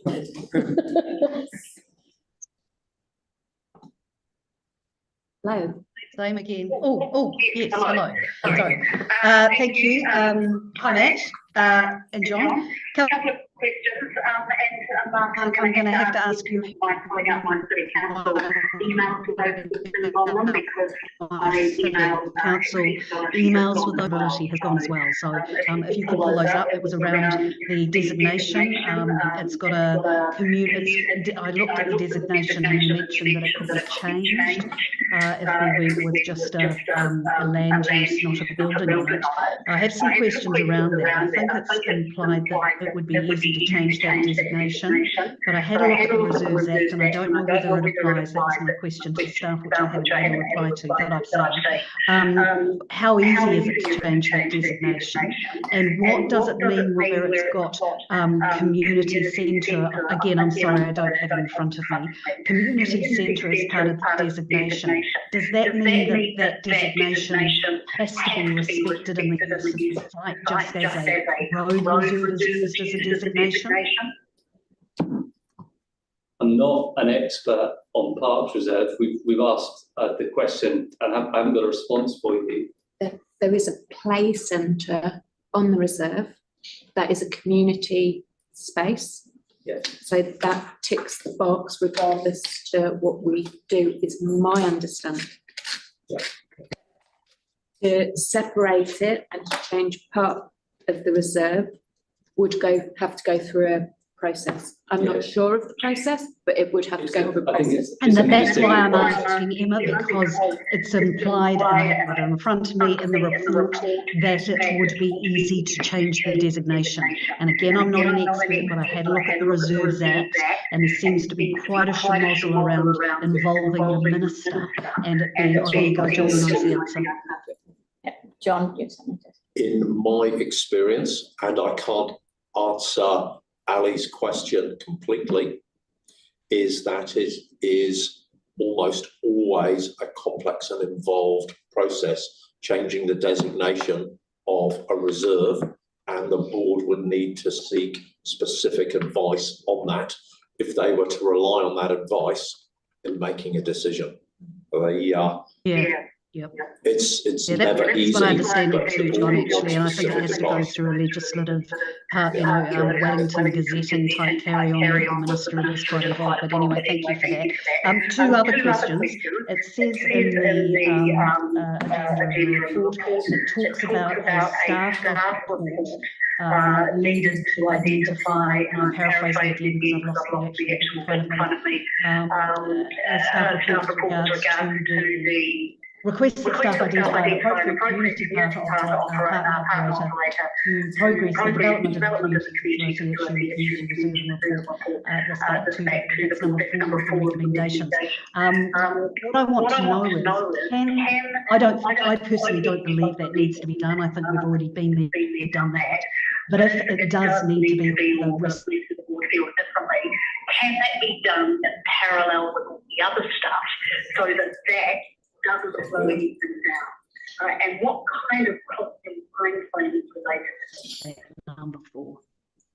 I lost the second half of your question, but in terms of the community partner, absolutely, we would expect that to be done in parallel. I think 3.5 in the report says, it points to the requirements of the community facilities network plan. So that's saying if anybody wants to come in and identify a new building to be built, ideally, we'd like it end to end with a willing and able community partner. This is a slightly different case. There was a building on the reserve. We know that there is appetite from the community to put a building on the reserve. There is funding allocated in the LTP for a building to go on the reserve. Ideally, we would like a building owned by the council, operated by a local community group, but we wouldn't let one stop. We'd work in parallel to make that work. Okay, that's great. Okay, that's great to hear. Thank you. And just the final question, and this always comes up. Those costs seem so high, and I know that costs for public buildings are, at a premium, and the costs are higher because of some of the requirements. I think there's an opportunity here to be really bold and courageous and do something quite extraordinary with regards to environmental resilience and sustainability and reducing OpEx. Have you looked at that when you've looked at these budgets, and will the board be able to see the breakdown of what those costs are? We haven't looked at it yet, but we used our budget based on what was being proposed for the new South Library building. We would absolutely look at that, and we would look to maximise the budget that was available. Okay, all right, thanks a lot. Okay, all right, thanks a lot, Matt. I'm done, thanks, Emma. Thanks, Ellie. We'll go Emma, and then I've got a question I'll ask on behalf of Victoria. Go, Emma. Okay, so first of all, getting back to this, the way this report is written in regards to that it requires this community group to be working, saying that the, what is it called, the plan, sorry, I'm not in the right place here. The community facility, it goes on about the community facilities network plan requiring a willing partner, whereas when you actually read the plan, it actually says it's recognised that some facilities, council management, will be hasn't worked well with the meet time. goals Are of you community, upstairs? especially with communities with limited Okay. capacity. So, yeah, no, I'm all in a connected. deprived Good, thank you. neighbourhood, we've got a community centre that's been gone for over 10 years, so the community's broken down around it. So why the big deal about bringing in this community partner right now when we're talking construction instead of management, when actually the facilities network plan does say that in certain areas the council will lead it? So what's our, why are we making a big issue out of that? I think Matthew's already covered the first half of the answer. There are a number of different community facilities and a number of different pathways and a number of different situations. The plan is an umbrella over the lot. This particular facility, there was an existing facility there before. It's a replacement. So it is slightly unusual. Secondly, Emma, I'll probably refer to recommendation 4 that concurrently, as we've established, staff identify a community partner to progress the development. This means that staff go away and report back to the board. It might be that there is no appropriate partner, and it's not a wise course of action. We would report that back to the board. The decision-making is the board's. The board are a great decision-maker, also a fantastic working party. If there's a quarterly report envisaged, there's plenty of opportunity to run these. So rather than drawing conclusions and setting a course of action at the start, this says, go away, do the work and report back. See, for me, it would be really nice for the community to know that the council would be backing the development of something that was happening there. And I think the wording that there has to be this community partner is scary for people, because like, and how do we do this? We've got no idea. Whereas it would be nice to see it coming through the report that the council understand that these things do take time to develop and they do need support. And I don't see that coming through there. And, I mean, optimum, I understand that you do want all buildings to be working in community partnerships. That makes sense to me. But the initial stage of the building and the building of the community around it will need support from the council. And I think it's not just about Emma, have you got a question? Can I just say that actually that is our role as well, here as the community board. So we are the council. I was just discussing the wording on the report and suggesting that sometimes it would be nice, like asking if we could take the feedback, that sometimes, it's nice to know, that these reports, thinking about how the community reads them. And, I mean, it's just wording and it's, Yep, noted, thank you. I think the intention, I hear that it reads quite hard. The intention isn't hard. The intention because the actual plan is not that hard itself. When you read the plan, it does have that option of the council doing it, and there might be the need for the council to be leading it for a few years. I'd like to. Could I make a suggestion? Yeah, hold on. We'll just go Simon, and then I'm going to ask the question. I'm just wondering if, Emma, if you'd be more comfortable if there was a noting that number 3 in the recommendations is not contingent, number 4 happening, because that's what we've been assured by staff. And yeah, that would make it clear. Potentially we could note that adjacent to the recommendations. Okay, thank you. Yep. Victoria had a. Sorry, I just had one more question, just about the Shirley Community Library. So where is the Shirley Toy Library working from now? The old Hammersley Park School. And are they happy there? Yeah, they're happy? Okay, that's all I wanted to know. Thank you. Victoria said, following on from Jake's question, if we were not able to find a satisfactory community partner to run the community centre, what would it cost the council to operate? I don't know how much it would cost. We would hope that it wouldn't cost a fortune, and we would design it so that it would be as sustainable and as cost effective as possibly could be. The types of things that we pay for, obviously we would pay for electricity, we pay for cleaning. We are changing the way that we book facilities now. So at the moment, you phone up, you book it through our call centre. We're changing that to a new spaces and places booking system, so that will reduce costs for that. The other cost that we've got is if you were to use it for a party or one of Emma's parties, often you would get security.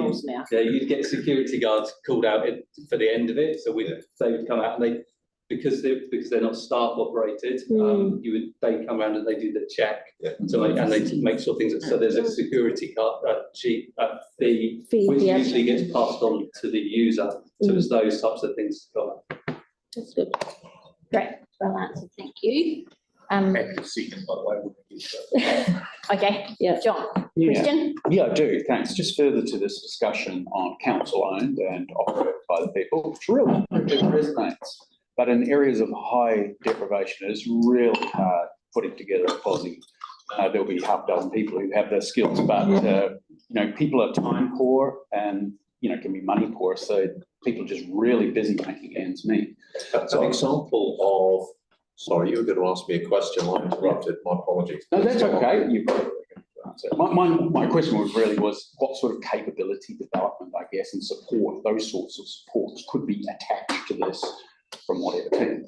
Yeah, I wasn't going to answer that, but Absolutely can. So, we completely acknowledge and accept that people are time poor. We've got another facility which is currently run by a community organisation and has been for years and years and years, and they've done a fantastic job of it, and they are handing it back to us, and we will run it from the start of July for those exact reasons. So groups do struggle sometimes with capacity and with other things that go on. We've got fantastic community development advisors, you know, your team, they're brilliant. They go out and they work with groups, and they will spend as much time as they need to. I heard the public forum earlier, you've got other people that are volunteering their time and writing books around these types of things. So we will give as much support as we can do to build capacity and capability. The reality is groups that operate facilities that run them locally know the local needs, they hear of things that are going on, they've got local contacts, they're far more activated than groups that then a building that stands there dormant and waits for people for a booking. So it's our preferred way of working, but we can do it. a useful example of a facility under the network plan, and in part to your question, Emma, asked your question, is the Aranui-Wainoni Community Centre, a big, well-equipped centre that is run by the council, in part due to the capacity at the moment within the local community to do it. We work very, very closely with the community organisation actors right next door, and we both feel that once the capacity in that community is developed, yeah, there might be a change, but right at the moment and for the near future, it's absolutely council run. It's extensively used by a range of people. We'd like improvements in the future, maybe, but at the moment, no, and we're all happy about that. And it's a perfectly good example of a good centre. And actually, this building here is another really good example. That's A trust are running it. We've got council staff based here, and Viviana is excellent. Many people have met her, and she's doing all sorts of things for the trust and supporting the trust to get up and to run this place. Indeed, Councillor Ali Jones may be interested to know that the trust running this place have just been successful in getting a $100,000 grant from lotteries to improve audio-visual capability in this building. Oh, but we like it like And it's all on that we couldn't get as a council. We should run all future meetings here. So, I've been Is that it for questions? I think the answers that you've given have been very, very reassuring, I think, from the board, because I know I had some issues maybe around that number 4, but I'm pleased to know that you've said that. I've got one around the design of the building. So when you say in here that staff go ahead and initiate the process of design building, that process does include gathering the feedback from centre users and what's missing and others, like to ensure, things, centre users know what the centre need, what they require, and they're like the movable wall. Form follows movable function. walls, yes. So that is part of the process, is making sure that feedback of centre users is included and is done before the design is done. Yeah, so I haven't turned my mind to what that design process looks like yet. Potentially I will be doing that later on. Should recommend this. But absolutely, nobody wants to build a building that doesn't work. We want to build a building that is appropriate for the site, all follows function, as you say. We want something that works really, really well. And will we be involved in all of that? Quarterly. Quarterly, yes. We can come back, we can speak to you. And I think ultimately the board have delegation, but in the same way that we have done for Lancaster departments. That's right. And Korea. Yeah.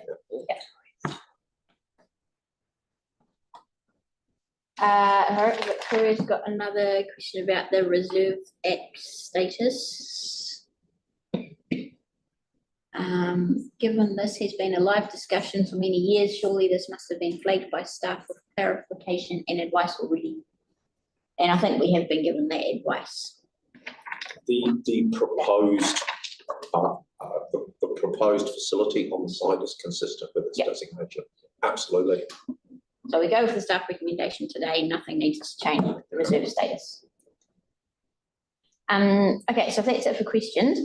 Pauline has moved it, and sorry, Jake, Ali did get in before you to offer a second to it. But we are going to add a couple of noting provisions if that's all right with you, Pauline and Ali. So got the request and a deputation for an accessible playground and accessible change facility. And it notes that resolution 3 is not contingent on resolution 4. That they'll have to impede on those two processes. Right, so we'll move on to debate.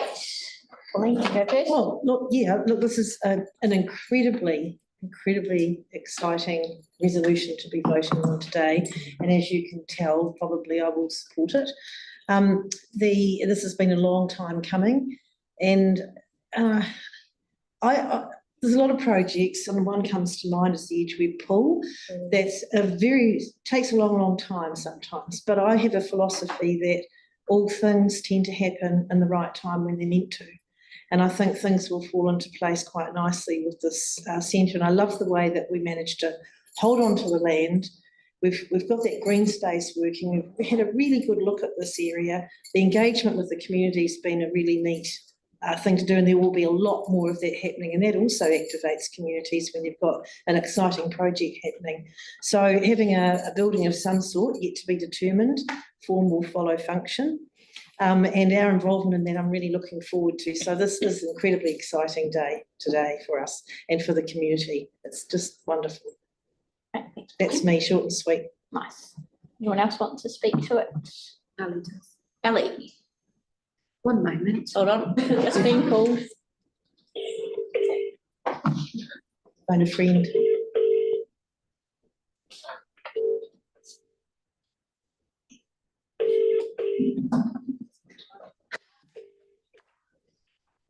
Are you going to vote for it? Yeah, great. Yeah, got it. Yeah, Yes. right, great. And I'm not going to make it long either. This has been a long time coming.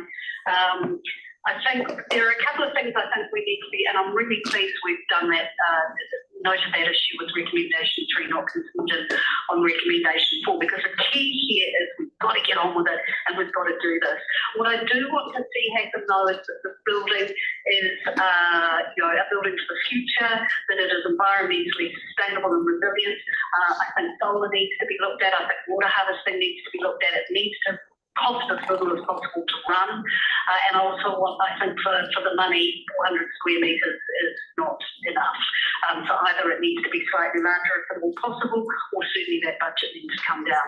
The Working Party absolutely worked well with the St Albans Community Centre, and I can't wait for that to be established and be up and running again. So it's, as I said, it's been a long time coming. We don't want to look backwards, we want to look forward. So like I said, let's just get on with it. Thanks, Ali. Goodbye. Over and out. Right, Victoria says I won't debate because of audio issues. Anyone else? Simon. Yeah, just a couple of quick things that are, I guess, informing my vote on this and my consideration of it around the form and the function. Concerning size, some really good information in the report around using the site for purpose of a building versus the benefit of green space and the council level of service around access to green spaces as well. And noting in particular that the size that we're proposed to get for the money at 400 square metres is the same as Kohanga St Albans Community Centre, which is, yes, if that was bigger, there would be use of it, of course. We could always go bigger, but that comes at a cost financially as well as at a cost to other possible uses of the land. Concerning the proposal to move Shirley Library, I thought that was a really innovative and interesting proposal when it was first raised. I think it's been canvassed in great detail, and there's really good information on that in the feasibility study attached to the report. The current library is just 1 kilometre away from the site. No, it's not in Innes Ward, but to spend what we're told is $15 million to move a library a kilometre, I can't see justification for that. So, thanks to the staff and to everybody that's been involved in producing the material today, and thanks to the community and all those that have submitted across all the years and contributed to getting us to where we are today. Thanks, Simon. Jake. Yeah, also really pleased to be supporting this today and taking the lead of particularly Innes ward members who have dealt with this over a very long period of time. It now is within the central ward, but that's only as of the last election. And I think, as part of my consideration of this, I considered, what the possible costs could be, and it's really clear, and the impact on neighbouring communities, and that's why it was so great to hear the St Albans community come and offer their support. And in reflecting on what those costs could be, it's pretty clear we're not talking about hiring a community activator, in this space. It's not going to be that expensive. It's things like electricity, maintenance, cleaning, BAU stuff. And it's pretty clear also that council facilities largely wash their own face. And when they don't, our teams step in pretty quick and find new people in the community who want to take on a new project. So I don't see this as taking or draining really any resource from anywhere else. I see this as additive and another investment into community infrastructure, which has really got to be a good thing. So yeah, good. It's a good day. Good day. I'll just really quickly say I'm not going to speak much because everybody has said everything. I'm in agreement with what everyone has said. I'd like to also thank staff for all the work that's gone into this. I think the feasibility study was really thorough and I think helpful in getting us to where we're at today. And I just want to point out, I think where we've come to with this mixed use, I think it's a really good compromise. There's people out there who like the green space, there's people out there who want the building. I think we're doing what we can. The budget we've got, we're doing both. So yeah, it's really great to finally be able to give this community some certainty for the future of the reserve. Hold up, message from Victoria. No, Ali. The changes to the recommendation 3.3 and 4, I'd like to change it. It's not clear enough. It's a bit late, isn't it? It's already been taken. You've already had it moved to seconded, Ali. Oh, but you've been a seconder, you can change it. If Pauline agrees. Which one does she want to change? I think she wants to put on contingency. She wants more wording in there. The undertaking of point 4 will not delay. Oh, so you just want something saying it won't delay the process. Okay.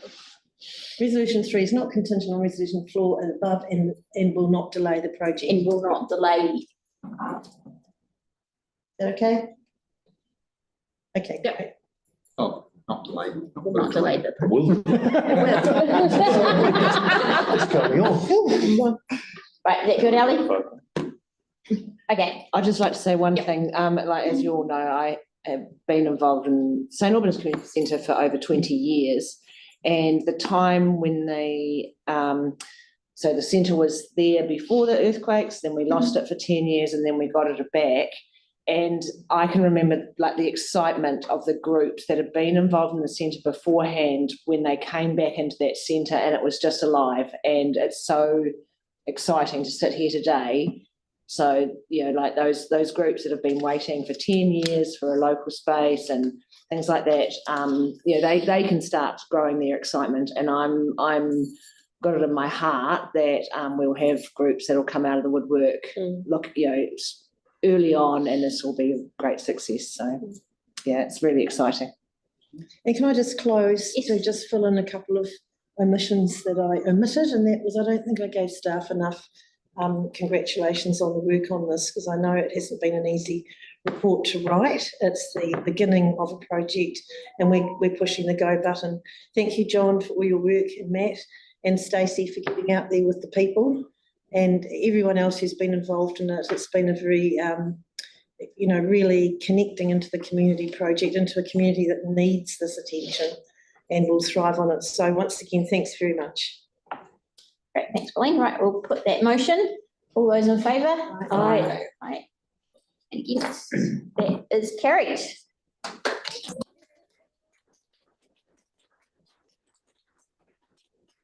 Now the hard work begins. Spades. Right, item 10, we've got youth development fund applications for Mackenzie, Bailey, McDowell and Kai for my Tokowaru. I'm happy to move that. Do we have a seconder? John, put that motion. All those in favour? Aye. That's carried. Item 11, discretionary response fund applications. Pauline has proposed some increases to some of these. So I will just really quickly run through what Pauline is proposing. So Edgeware Croquet, she's proposing we increase it to 2,600 up from 2,000. Nomads United, an increase from 3,000 to 5,000. The Papanui Boxing, an increase from 3,500 to 4,500. St James Park Croquet, an increase from 3,000 to 3,500. And the Redwood Scouts, an increase from 3,200 to 3,500. And that was the maximum we could take them to because they joined some of the splits, and we couldn't give them more than they asked for. So staff advice, are you happy with? The groups of blood. Yeah. Funding increases are fantastic. What are the sum of those increases? Some numbers, 4,400, and that'll leave us with a balance of 20,222. That serves me well. Were there any questions for staff? No, nope. So adjust those. I'll have to move. So Pauline's moved, Sunita's happy to second. Any debate? Okay, we'll put that motion. All those in favour? Aye. That's carried. Thank you. We work on those guys. Item 12, request for an alcohol ban in Edgewood Village. Sorry, will be what payment? Oh, we'll just let Mark update those numbers.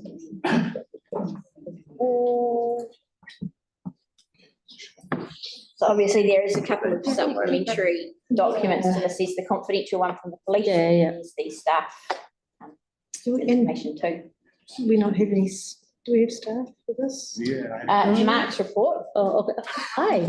Oh, he's busy at the moment. So we'll just give him a minute. But no one from policy though, do we? Anyway. The policy is policy. Yes. Policy is not a law, it's policy. No, I mean our policy team. They've got the briefing, so we've got that briefing note from policy, so that'll be a minutes attachment so that the public can see that extra information from policy around those issues as well. I mean, basically we're being told that really we have to make sure of the evidence there that there's harm, etc. Talking in the community, they're quite convinced that there is. What would be the harm in us just requesting council to look at putting a ban in Edgeware Village at this meeting? Trial or a We could do a trial like they did in, was it Worcester? Would we be able to do that on the back of this report, or would? It's your discretion whether you do refer it to council for a recommendation that they ask staff to investigate that. Our discussions with staff have indicated that they're suggesting the 6-month trial to put the work in this area may be more effective because there is a similar amount of work, and obviously going down the road of an alcohol ban and in the end it might not be recommended by staff. But what about if we ask for a pilot? It's not quite as much work as changing a bylaw. From my understanding, temporary is requiring about as much work as the permanent. I'm not a subject matter expert, but that is roughly my understanding. But the 6-month trial would also contribute that if there was a case for it, this would be helping build the evidence towards that. Well, I would like to move that we request council implement a 6-month pilot of an alcohol ban at this stage, because the reason being is that we've been doing that work up there for a long time. Happy to second. And let's do it in both. Let's do it in, let's We don't have any evidence for STEMA. I think STEMA, we could put this as a question. I'd suggest that if you want to do that, that you simply recommend, but have a standard line of recommending that council ask staff to further investigate so that they have a wider range of options of, it may not be that their recommendation is a 6-month trial, it may be a temporary, it may be a permanent, maybe just giving that recommendation that gives them a few more options to look to trial an alcohol ban in Edgeware Village, open-ended. Well, it's not impossible. I think if you just give the standard recommendation to staff to further investigate, that's sort of the process, and that gives them just a bit more discretion around the issue of whether temporary is right or whether to actually look at whether to go to the permanent. It just gives staff a chance to give advice on that point. So in recommendation 2 then, where we're saying if we staff initiate a 6-month trial working, blah, blah, we want to say initiate a 6-month trial alcohol ban. But I think and the rest of it, and including working with. But what Mark's saying is that it could take 6 months for council staff to investigate it and go back to council to get a trial ban. Is that correct, Mark?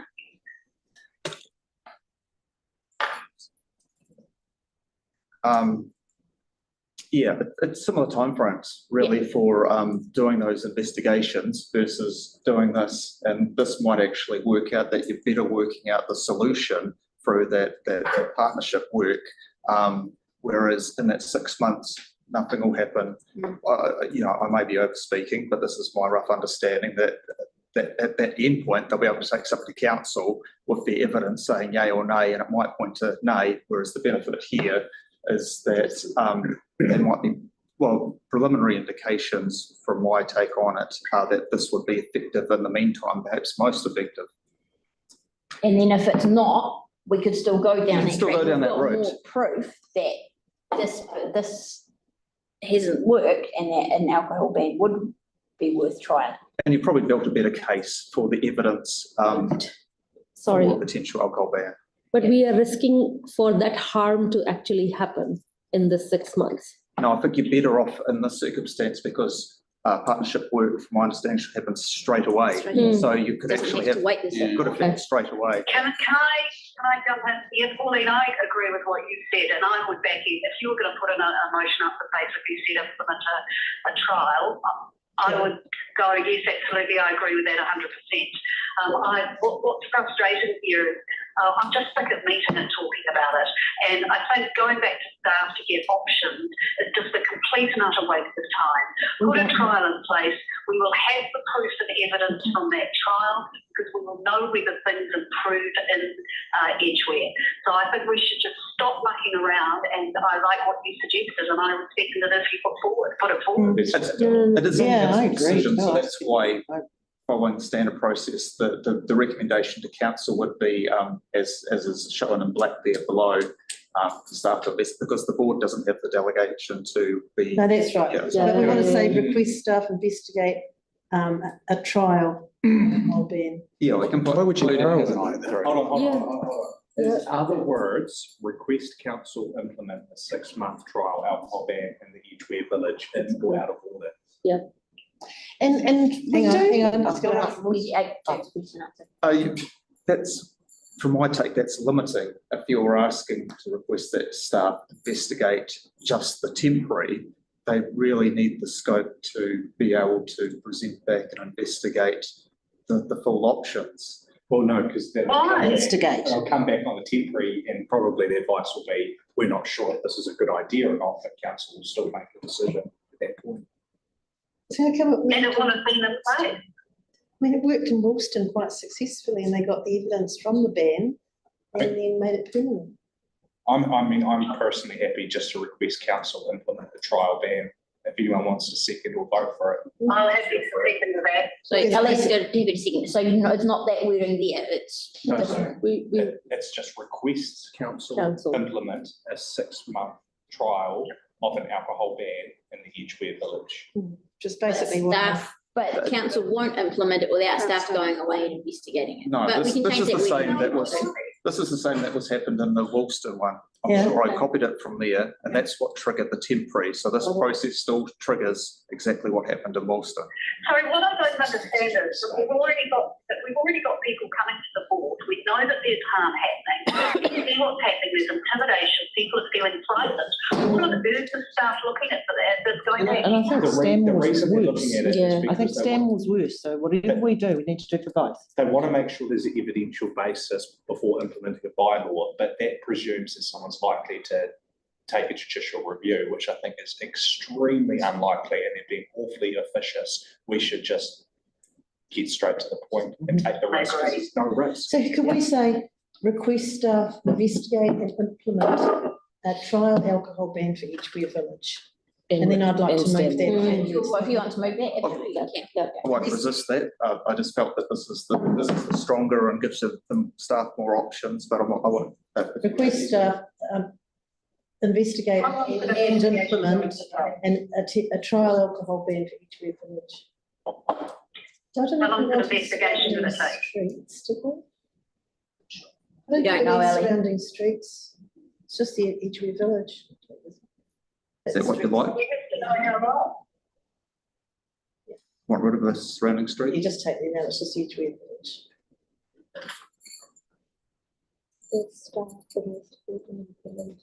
They're saying two different things, aren't they? Investigate and which is Two things, we have, yeah, what is our There's a priority? whole process for the implementation in terms of consultation. That's correct. So if it's investigated, and staff at council accept it, then it will be, So, yeah. go through that process. So implement is a little bit premature, but I mean, that's. We're giving the message that that's what we want. Okay. So it's a two-step phase. So first we'll investigate, then implement. Of course, if they investigate and find that it's not going to work, then we won't, but. Can I ask a question just so I'm clear? Can you explain to me why in the process staff need to investigate it? What I'm hearing is staff need to investigate to prove that it's needed. What I'm saying is if staff look at what we have heard and what we have seen, then they will know it is needed. Can someone explain to me while we're in this ridiculous bureaucratic circle, please? It's actual bylaw amendment. It's in terms of, it's not just adding it's adding a new ban area, but it is bylaw amendment because it is amending the bylaw, and the process for that is sets out a rigorous legislative test. And as part of that is balancing human rights considerations, and that is, the wording's in the report rather than trying to remember it exactly. But that's why it is so rigorous. That's why we need investigation. So is it that the process is holding us behind, that we have to go through the investigative process? We can't demand for implementation straight away. No, Yeah. and it's for council. So the council needs to have gone through those steps of consultation and so forth before it can amend the bylaw. What is the worry for us is that for me is that investigation can be longer. That's right. How long? And then already we are seeing harm, and the definition of harm is, again, we don't want it to be blood and weapon. That's partly why the staff advice has pointed towards doing a 6-month trial of working with the external agencies, is because I understand they see that as being more immediately effective, whereas it would take similar resource, and as you say, we don't know how long it will take for the policy team to work for those investigations on an alcohol ban. Can we do that as well? Yeah. Well, I suppose that's doubling up resource, whereas if it started with the working with the external agencies, that would still potentially, in my understanding, be building towards that, but not have to commit the doubling up of resource. Well, I don't support that at all because we've already seen that not work. We know that police are under-resourced. We've got a petition. We've got people, in the business area and people who live in the area saying what they're experiencing. Can I just ask though, you mentioned that this is even the trial is a change to the bylaw. Mark, what is the actual wording around when the bylaw is implemented or when that change happens? Is it the trial or is it when it becomes permanent? My understanding from talking with the policy team is that there's similar work involved in working for a temporary process and all the signage that needs to go up and all that to going permanent. So I'm not the subject matter expert on that, but that's basically what I've been told. But the bylaw doesn't change in a trial. I just wasn't clear. What I'm saying is that is the trial the trigger for the bylaw change, or can we put the trial in place? I know you're saying it's the same word, but I'm asking in the law, what does it mean? Is a trial the change, or is a permanent change what we need to worry about? Businesses. A permanent ban would require a bylaw change. A trial doesn't require a bylaw change. Right, so let's do a trial. I'm not 100% certain on the answer to that. That's what we should have to get advice. All I've been told is that they wouldn't necessarily want to go down the route of temporary because it's similar work involved. If they're going to do that work, they would like to have full options on the table. It has to be done anyway. Yeah, exactly. Can we just get it on the table and over in a second? Yeah, so we've got a mover, Pauline has moved. He takes one of those bands out. Yeah, I think if we stick with that, we're quite safe because are we asking council to investigate or staff? You're recommending that council Council. investigate. I think that'll work because we are asking for the investigation to happen and then with a view to implementation. How long will they take? Sorry? Should it be investigate and implement, or investigate the implementation of? No, investigate and implement. I mean, this is the essence. Investigate would work by itself, or investigate the implementation of easy, but investigate itself would work. I think the implement, and implement is stronger. Yeah. Can we see the reason, please? Investigating something you're going to implement. Because it's legally, isn't it? That's what we've established. Yeah. Mark's just putting it on the screen, Ellie. Yeah, 1 moment.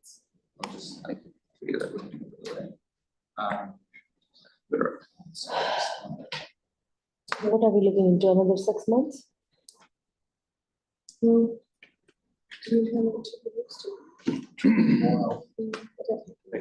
what about the investigating part? Would that be quicker? Same. I think it's here once the work's done, it's done. Investigation is So, I mean, aren't we actually doing a better job of looking after our ping by putting Stanmore Road on there right now too? I was going to suggest that. I was just waiting to get through this part of the discussion. Can we just add to that? Yeah.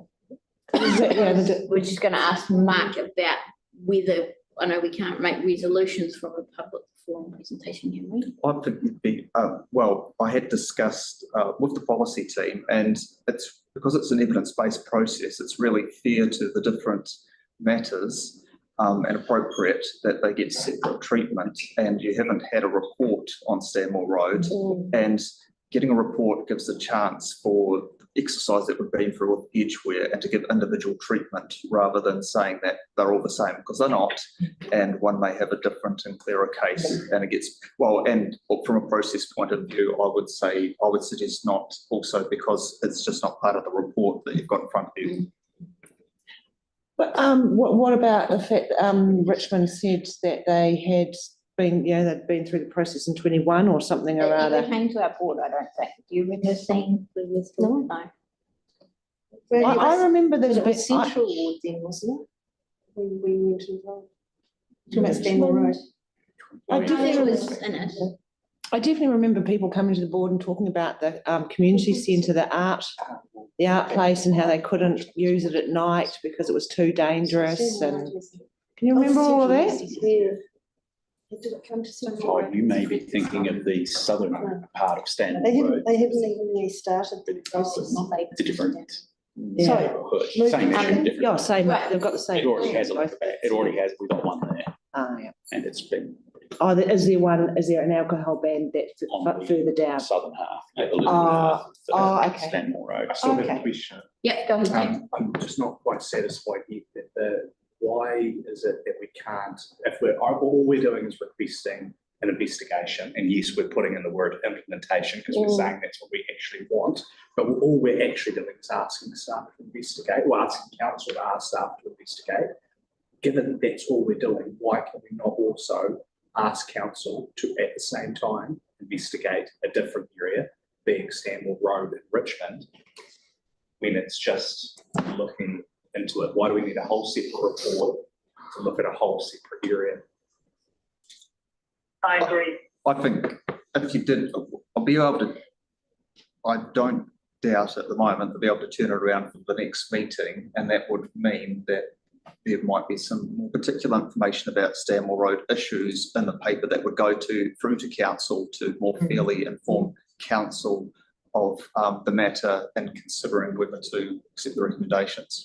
But the first step is just asking council to start the work, because we can't instruct them to start. But this report's got the information from the police and the So policy why don't staff we to back request it a up. report, number 3, request a staff report on Stanmore Road? Yeah. And that way, when it goes to council, it'll have that stuff from the police and all that to back it up, same as this one. Would that work, Mark? So already I was envisioning that you get the same sort of report next meeting for Stanmore Road. Are you saying something different? No, just putting it as number 3, request a report. I was just going to take from the public forum that you've referred it to staff to receive similar report to So you'll the still road. do that for So the same that's all. Okay. Sweet. That's good. One last question. In terms of having an evidence-based investigation, and we are encouraging our community members to bring that evidence as well, as we saw for Richmond, group came in. So aren't we doubling up again? We are asking them to give us evidence, and then we will go, staff will go and investigate.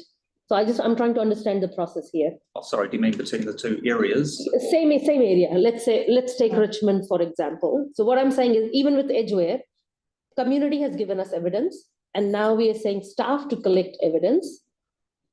So are we like, we're kind of getting evidence at this stage at the board, and then asking council to also look together all the same.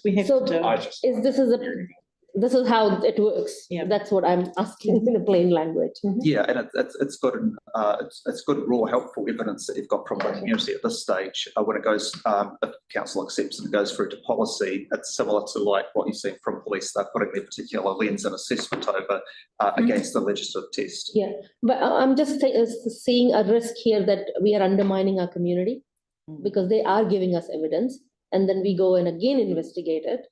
So aren't we undermining our community's evidence? No, I think you're mainly giving the community evidence a chance to be tested against what the law sets out as what the test requires. All our bloody, why aren't all our commercial areas alcohol free? I think that's a bigger question for another day, Emma.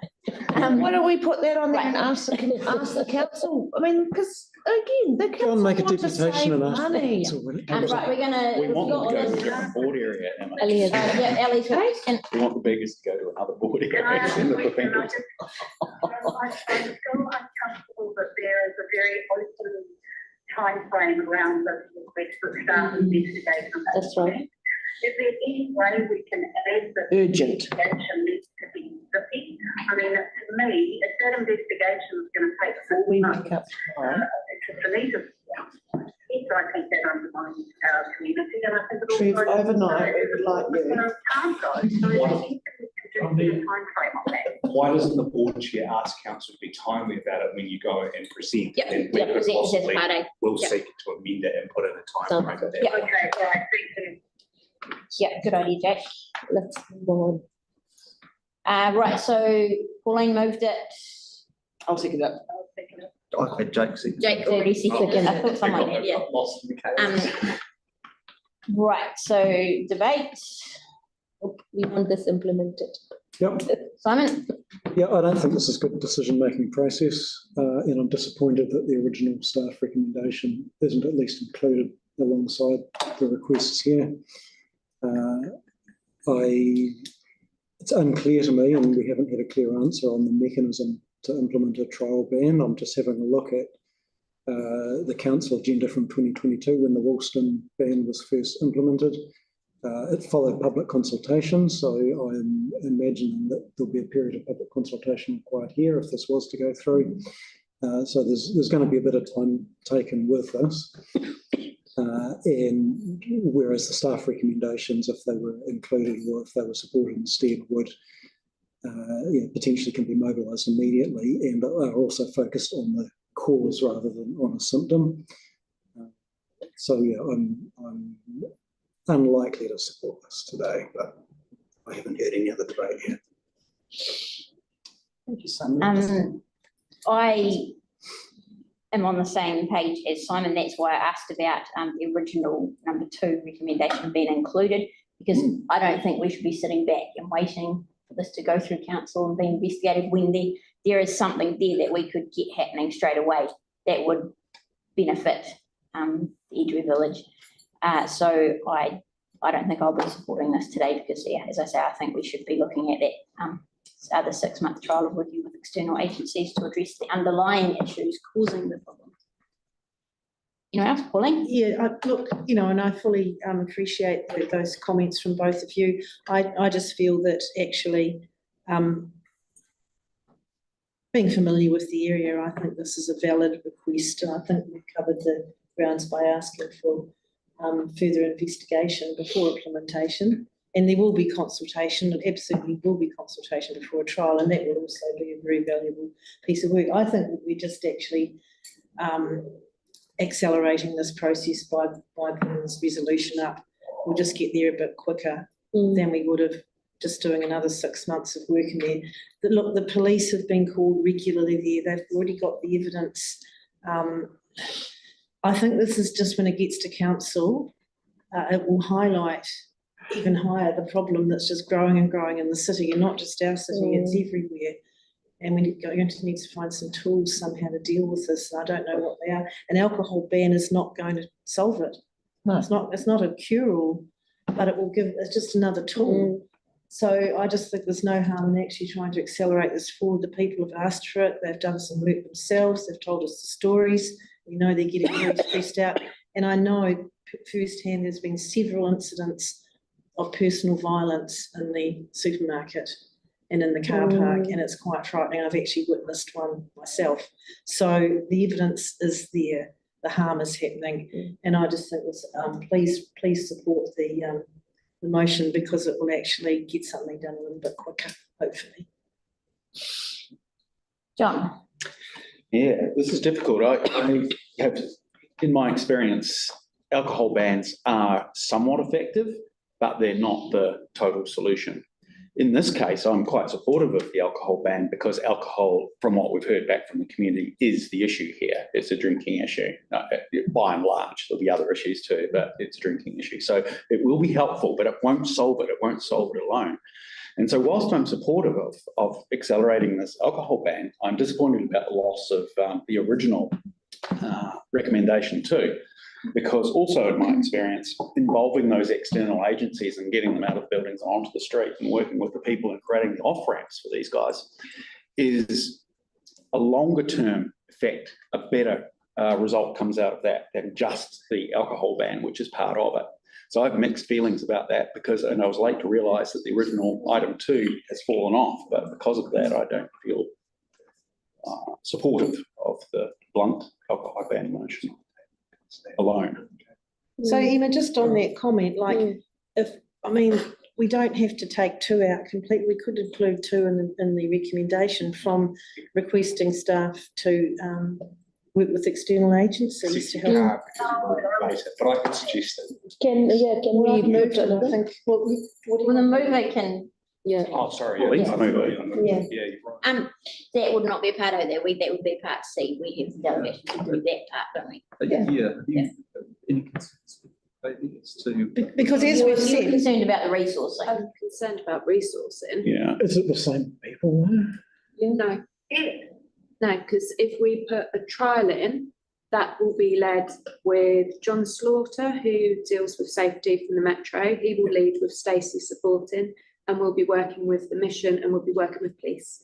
And that will be looking at addressing some of the aggressive begging and some of the other behaviours. So that work will be different to the policy team coming in to do the work that they need to do. If we go in and address one issue in the 6-month trial and we're successful, that's going to muddy what a potential alcohol ban is. If we manage to get rid of the begging, which may be the issue, I'm not suggesting either way, it may be the issue, which alleviates the drink issue because we've moved on the begging.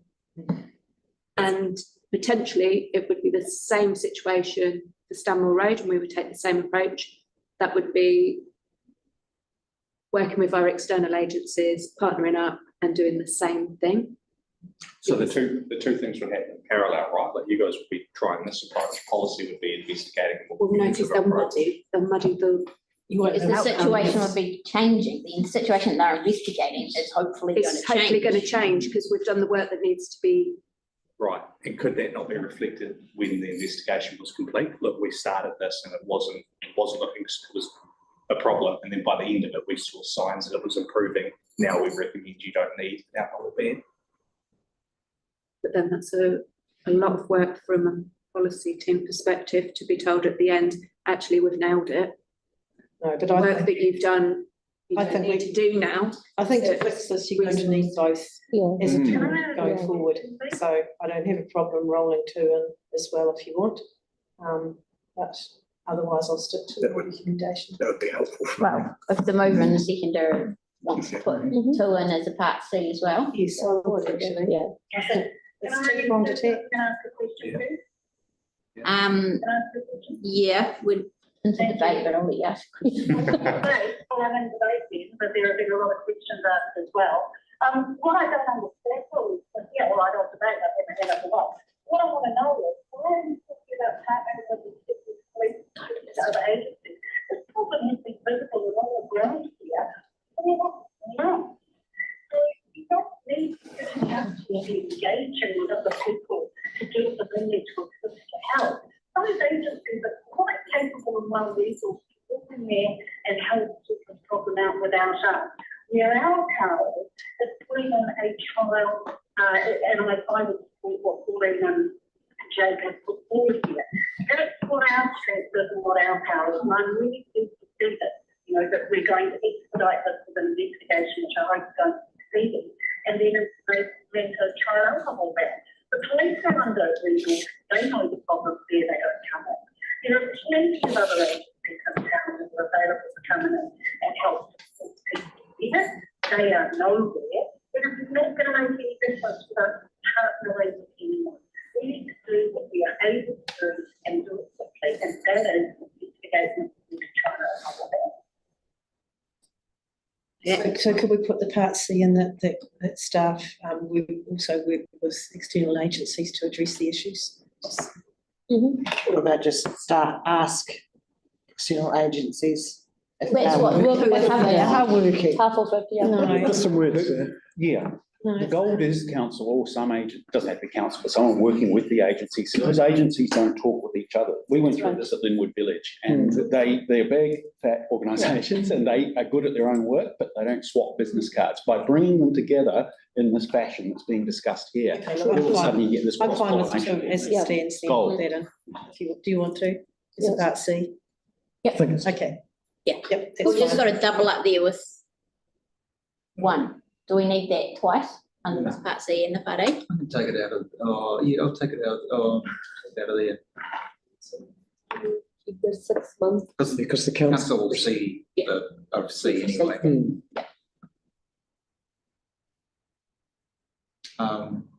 Just, yeah. So make 2, 3. Is that what you're saying? Well, it's, how do I think I'll do it like that in terms of formatting, yeah.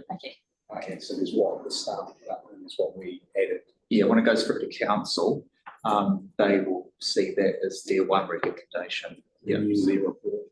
Yeah. Yes, but Mark, I'm wanting to include 2 as well. Well, Yeah, we are. yeah. The board is doing that. We're doing that whole. Oh, that's the board, the top one. Yeah. Yep. Right. It's just the part, keep separating the part C from part A. Yeah. Can you put that back up so Ellie can? Can she? Oh, you can, cool. Okay, so was that all the debate, Jack? I was just going to debate, just to say it would have been helpful to have the policy team here. It could have alleviated a bit of confusion and helped us to understand what we could, couldn't, and what the consequences of what we could and shouldn't and wouldn't do. But that's no big deal in the scheme of things. Just would be nice. Mark has handled our question well. Yes, you have. Thank you. Despite what Jason. No, don't slide on that.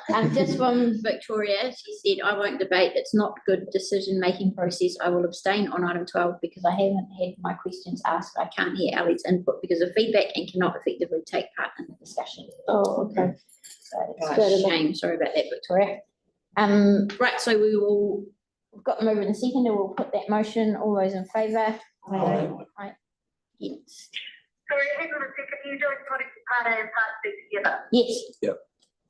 Oh, well, I don't support part C, but I do support part A. Okay. Okay, we'll note that. So you, only the part A you support? Yep. Okay. So that is carried. And then we go through this again next month with standing away. We'll be well prepped. Policy. I wonder if we have the policy team here. We will. Yeah. Oh, no, we've got Mark. We've got Mark. Right, item Jack of all trades. Community Boards Conference, board members' attendance. Take it as read. Yep. 2 members to go to the conference, and I've had interest from 3. So Ali, Sunita and Emma Norrish showed an interest, but Who's been before? Are we still members? Been before you been? Ali went last year. Sunita and Ali went last year. 2019. Oh, sorry, I was thinking of the conference last year, so ignore me. So, Yeah, but Sunita and Ali went to the conference here last year, the yes, one. yes. Right, Sorry. needs to go and we need to flick a coin to the other one. Just right away silence is police. So did you go to the one, was it down in Gore or something? Yeah. You went to that one? Yeah. Yeah. Ali and I went to the one a couple before that. One in Gore, we shouldn't count. Oh. Make fun of me. That was my first time ever being on community board. I'm south of there even. So I guess it has to go to the vote, really, doesn't it? Any? Who wants to go? So all 3 in? Well, no, we Do don't any one of you want to pull out knowing there's 3?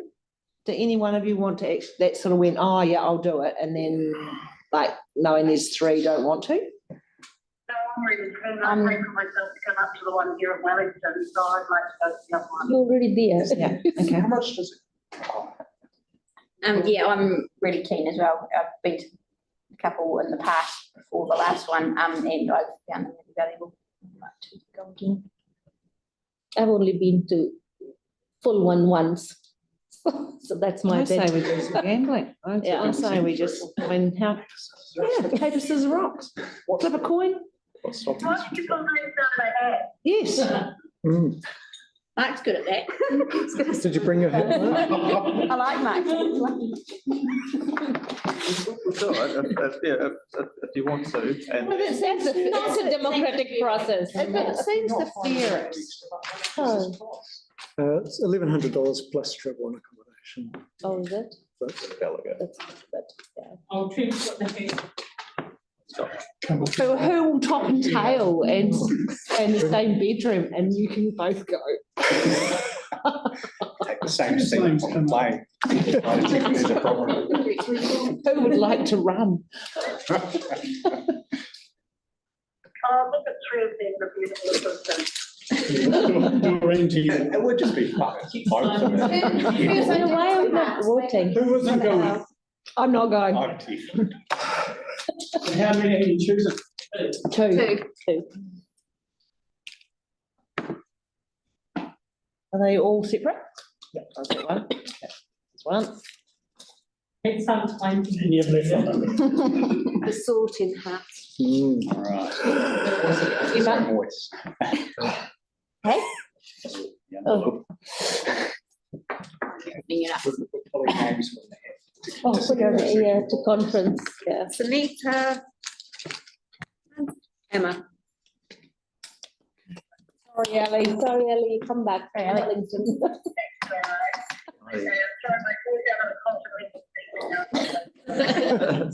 Can we, we'll still adapt that to a normal process by having a arbitrary mover and seconder if it's. Yeah, so do we have a mover, even you drew them out, you can move it. John, you've seconded it, put that motion, all those in favour? Aye. That's carried. Item 14, area report for June, we'll take it as read. Yeah. Any questions? Nope. Sorry, what are we up to? Area report. Oh, yeah. Oh, she was meant to leave at 5:30. No questions? Do we have a mover and a seconder? I'll move it. John seconded it. Yeah. Put that motion, all those in favour? I just want to say something. No, No, it doesn't matter. Just the, we have no, is it just me, but no visibility of the community garden pride awards and the Edible Garden Awards anymore. Can we look at maybe looking at having something? We've got the youth, board projects coming up, so we'll be able to talk about it again. Yeah. Oh, okay, yeah, for next year, you mean? Yeah, okay, thank you. Are you talking about more of a celebration time? Yeah. Even if, I don't mind. Yeah. Giving people. Yes, I know, but we don't, at the moment, we don't see No. any of that. We don't see who's done what, and it's all about sharing information about your garden and getting So some. we didn't have edible garden awards this year. Yeah, we just, yeah. So, but we'll discuss it. Okay. Jake, did you have something? I had a question. Yep. Sort of. Did everyone know that the community boards have a budget for training? That there was a lot of confusion around that when we were talking about the LGNC stuff. It's about 30,000, I think. I don't know that no one wants to advertise it too much, but it's there and it's available and it's there to be used. So it should be information that we circulate. Could their training Oh, be there was used? something I looked at. Yeah, why not? So I've got a training budget, which is what I've been working to with the community board, but we have used some of that training budget for other things. So you're aware of it? So I am aware that we've money. Oh, Okay. So that's a different pot to the conference. I will confirm on that, but my understanding would be that that's been split and the money that I have in my budget there, I can't imagine it would be a separate 30,000 somewhere else because I get a set amount. Oh, okay. Right. Are you saying it's each board? I don't know. I don't think it'd be each. If it's an internal thing, I didn't know that. I thought it was something that the board was able to draw upon. No, I have internal budgets Okay. for the community board, so On my the running of the community boards is that within my budget. Oh, right, okay, cool, okay. I just want to say what an amazing report this is again. Fantastic. Yeah, and just the photos and showing everything that's happening and going on in the ward. It's actually really good. I think we're getting better than Coastal now, actually, with our report backs to council. So, it's really good. Well, when we first started reporting back, it kind of was like, oh, we're not having much stuff. This is going back years, but now I think this whole area is getting livened up a lot and activated a lot. So thank you for what you're doing. I think our community groups that do. Yeah. Got a video for the next one, don't we? Started. Yeah, what's it going to be? I couldn't possibly say. Oh, look, I'm obviously not in it then. Thank God. Paprika. Oh, neat. Oh, Right, yeah, yes. That's right. And that's a great success story too. And I just want to say it's great having the board plan monitoring in there as well too. Yes. So to track that. See that we are making progress. Any other questions, comments, stuff? The monitoring will be loaded onto the board page. And the board page, it would be very, very lovely if on your Facebook page. Oh, cool. Yeah. Refer people to the board page and maybe advertise it as much as you possibly can, because it'd be lovely to get the traffic coming through, especially as we take a. So Mark spends a bit of time updating that. Yeah, So we'll be doing a bit of a push to try and encourage more people to subscribe and look at it. So we'll take a mover and a seconder.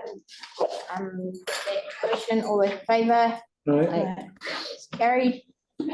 And finally, elected members information exchange. Just a question on Innes Road, Mark, did you pick up the things that the florist needs to stay in business?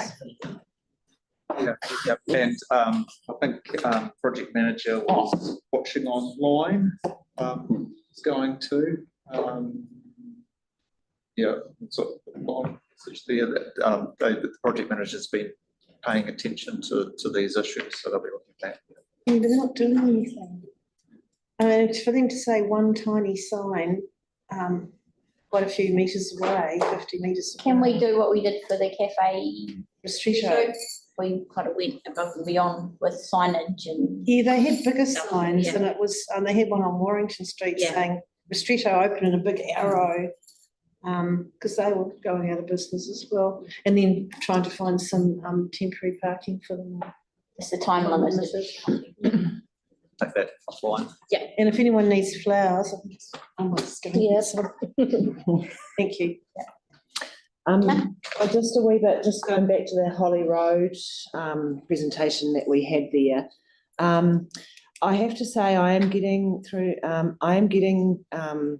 complaints from people in regards to the large blocks of flats down driveways in regards to the social issues amongst the families. So if you've got a family in there that has got, like few kids and things like that, they've got 5 cars, and it's actually becoming like safety issues. Like, I agree. Like they can't. So I had a guy come in and complain about his uncle. So his uncle had a fall or something, and they had to actually go and ask and demand that the neighbours moved their cars out of the way so the ambulance could get in. Yeah. And the relationship, this has been going on the troubles have been going on so long, the relationships between the neighbours have completely broken down. So there's nothing. And so actually we're now providing accommodation for people to live in that should there be an emergency in some of these areas, they can't get to them. True. No, so, these things actually really, the points that she brought up today, we should be reiterating it to council, because the social issues of these small places in the wrong places and designed wrong. So it would be good to get a summary of that so you can speak to it in your report, Emma. And I've been thinking exactly the same with driveways. And my daughter lives in one in Barber Street, and they've got, I think, 3 or 4 units up the drive. The drive is really narrow, and there's 2 people in front of you who've got little tiny toddlers. All they've got to do is go out the front door by mistake, they're on the driveway. People are backing down, and because there's only a tiny turning bay. It's all because they're trying to put too much in too small a space. And I think the driveway issue is a really, really important one. It's not someone's going to get. And Holly Road with a 20 apartment. I mean, my God, you can't move. You can't even walk down the street. No. Yeah, footpaths are wide, aren't they? Yeah, it is completely inappropriate planning. Clare Street, Derby Street, all of them. She has had some success with that though, because I think they got to notify it now, and the planners are actually having another look at that. They've given it the okay, so she's quite pleased about that. She certainly does her homework. But no, we can speak there as part of our council report next time. Because we've got plan change 14 and progress, but there needs to be some, conditions around that. It's too much in too small a space. Yeah, and what's happening with all the community assets as well. I mean, you're doubling population numbers. Where's the school? Where's the plan for the new school? And where's the park? Where's the plan for the new park? Jack, you had something?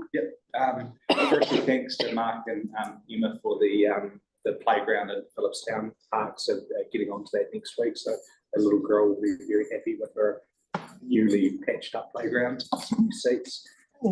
And secondly, Smart Lid and Edmonds, did we get any progress with parks on that? We are getting progress with parks. Good, progress is good. Who was, one of the team was speaking, or was it you, Mark? Yeah. Yeah. I mentioned it to the head of With- parks as well. It always helps. But you see, There is progress, Jake. Auckland Council have just been withdrawing bins, and then they've saved 1.3 million.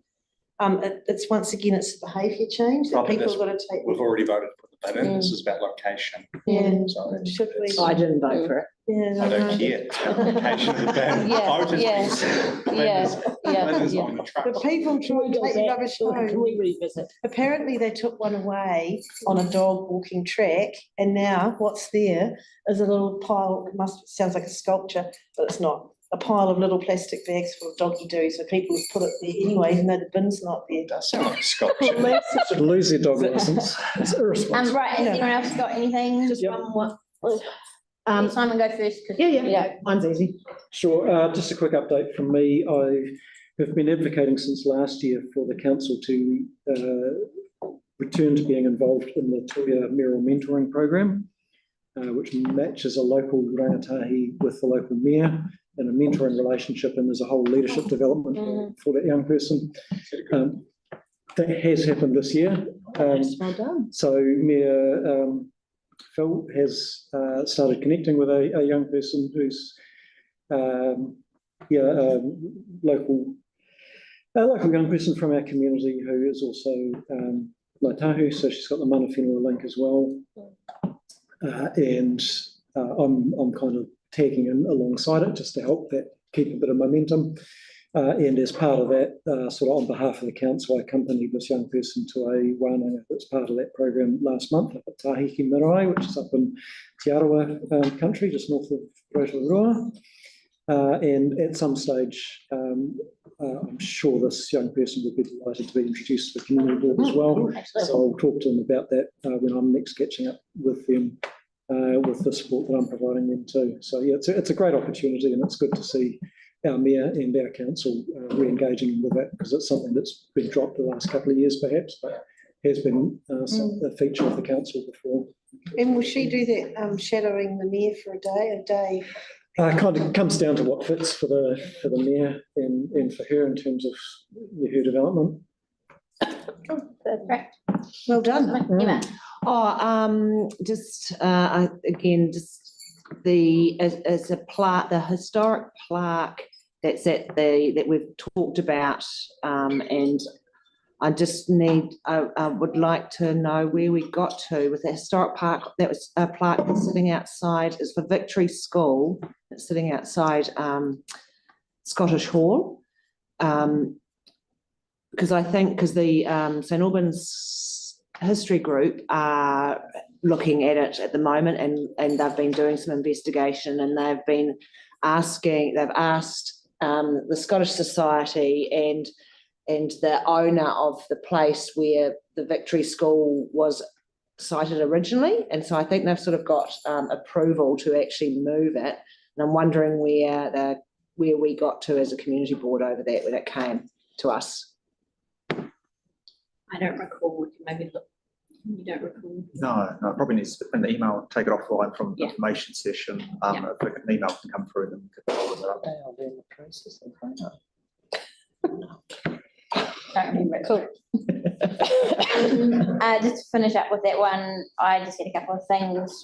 Victoria and Simon and I attended the Neighbourhood Trust AGM, which was talked about in the area report. Since then, we found out that Dan, who's the manager at the trust, is finishing up there. It's a shame, but he's an opportunity which he and his family haven't been able to pass on. So yeah, he's done a great job since he came on board a couple of years ago. So it's sad to see him leave, but they'll find someone else. And the other thing I just wanted to mention was the success of the bush planting day last weekend. I know a few of you were there. Unfortunately, by the time I was able to make it, the trees were all planted. But everyone had done a great job. And Karen, the ranger, was fantastic. Thanks to staff and to Karen for that. Right, we will now we're a resolution to exclude the public. So we need to mute the live stream. So I can get a mover and second, Oh, get yeah, back sorry. to Ray first. I'll move it. Okay, second it. Put that motion. All those in favour? Aye. That is carried. Okay, just give me a second. Now we'll off the live stream.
Close the meeting. Unuhia, Papanui, Kia Watia, Kia Mama, Tinana, Tiwaiwa, Tiwaiwa, Koyara, Nirongo, Koyara, Akirunga, Tina, Huye, Tai. Thank you. We'll close the meeting. Thank you. Good job.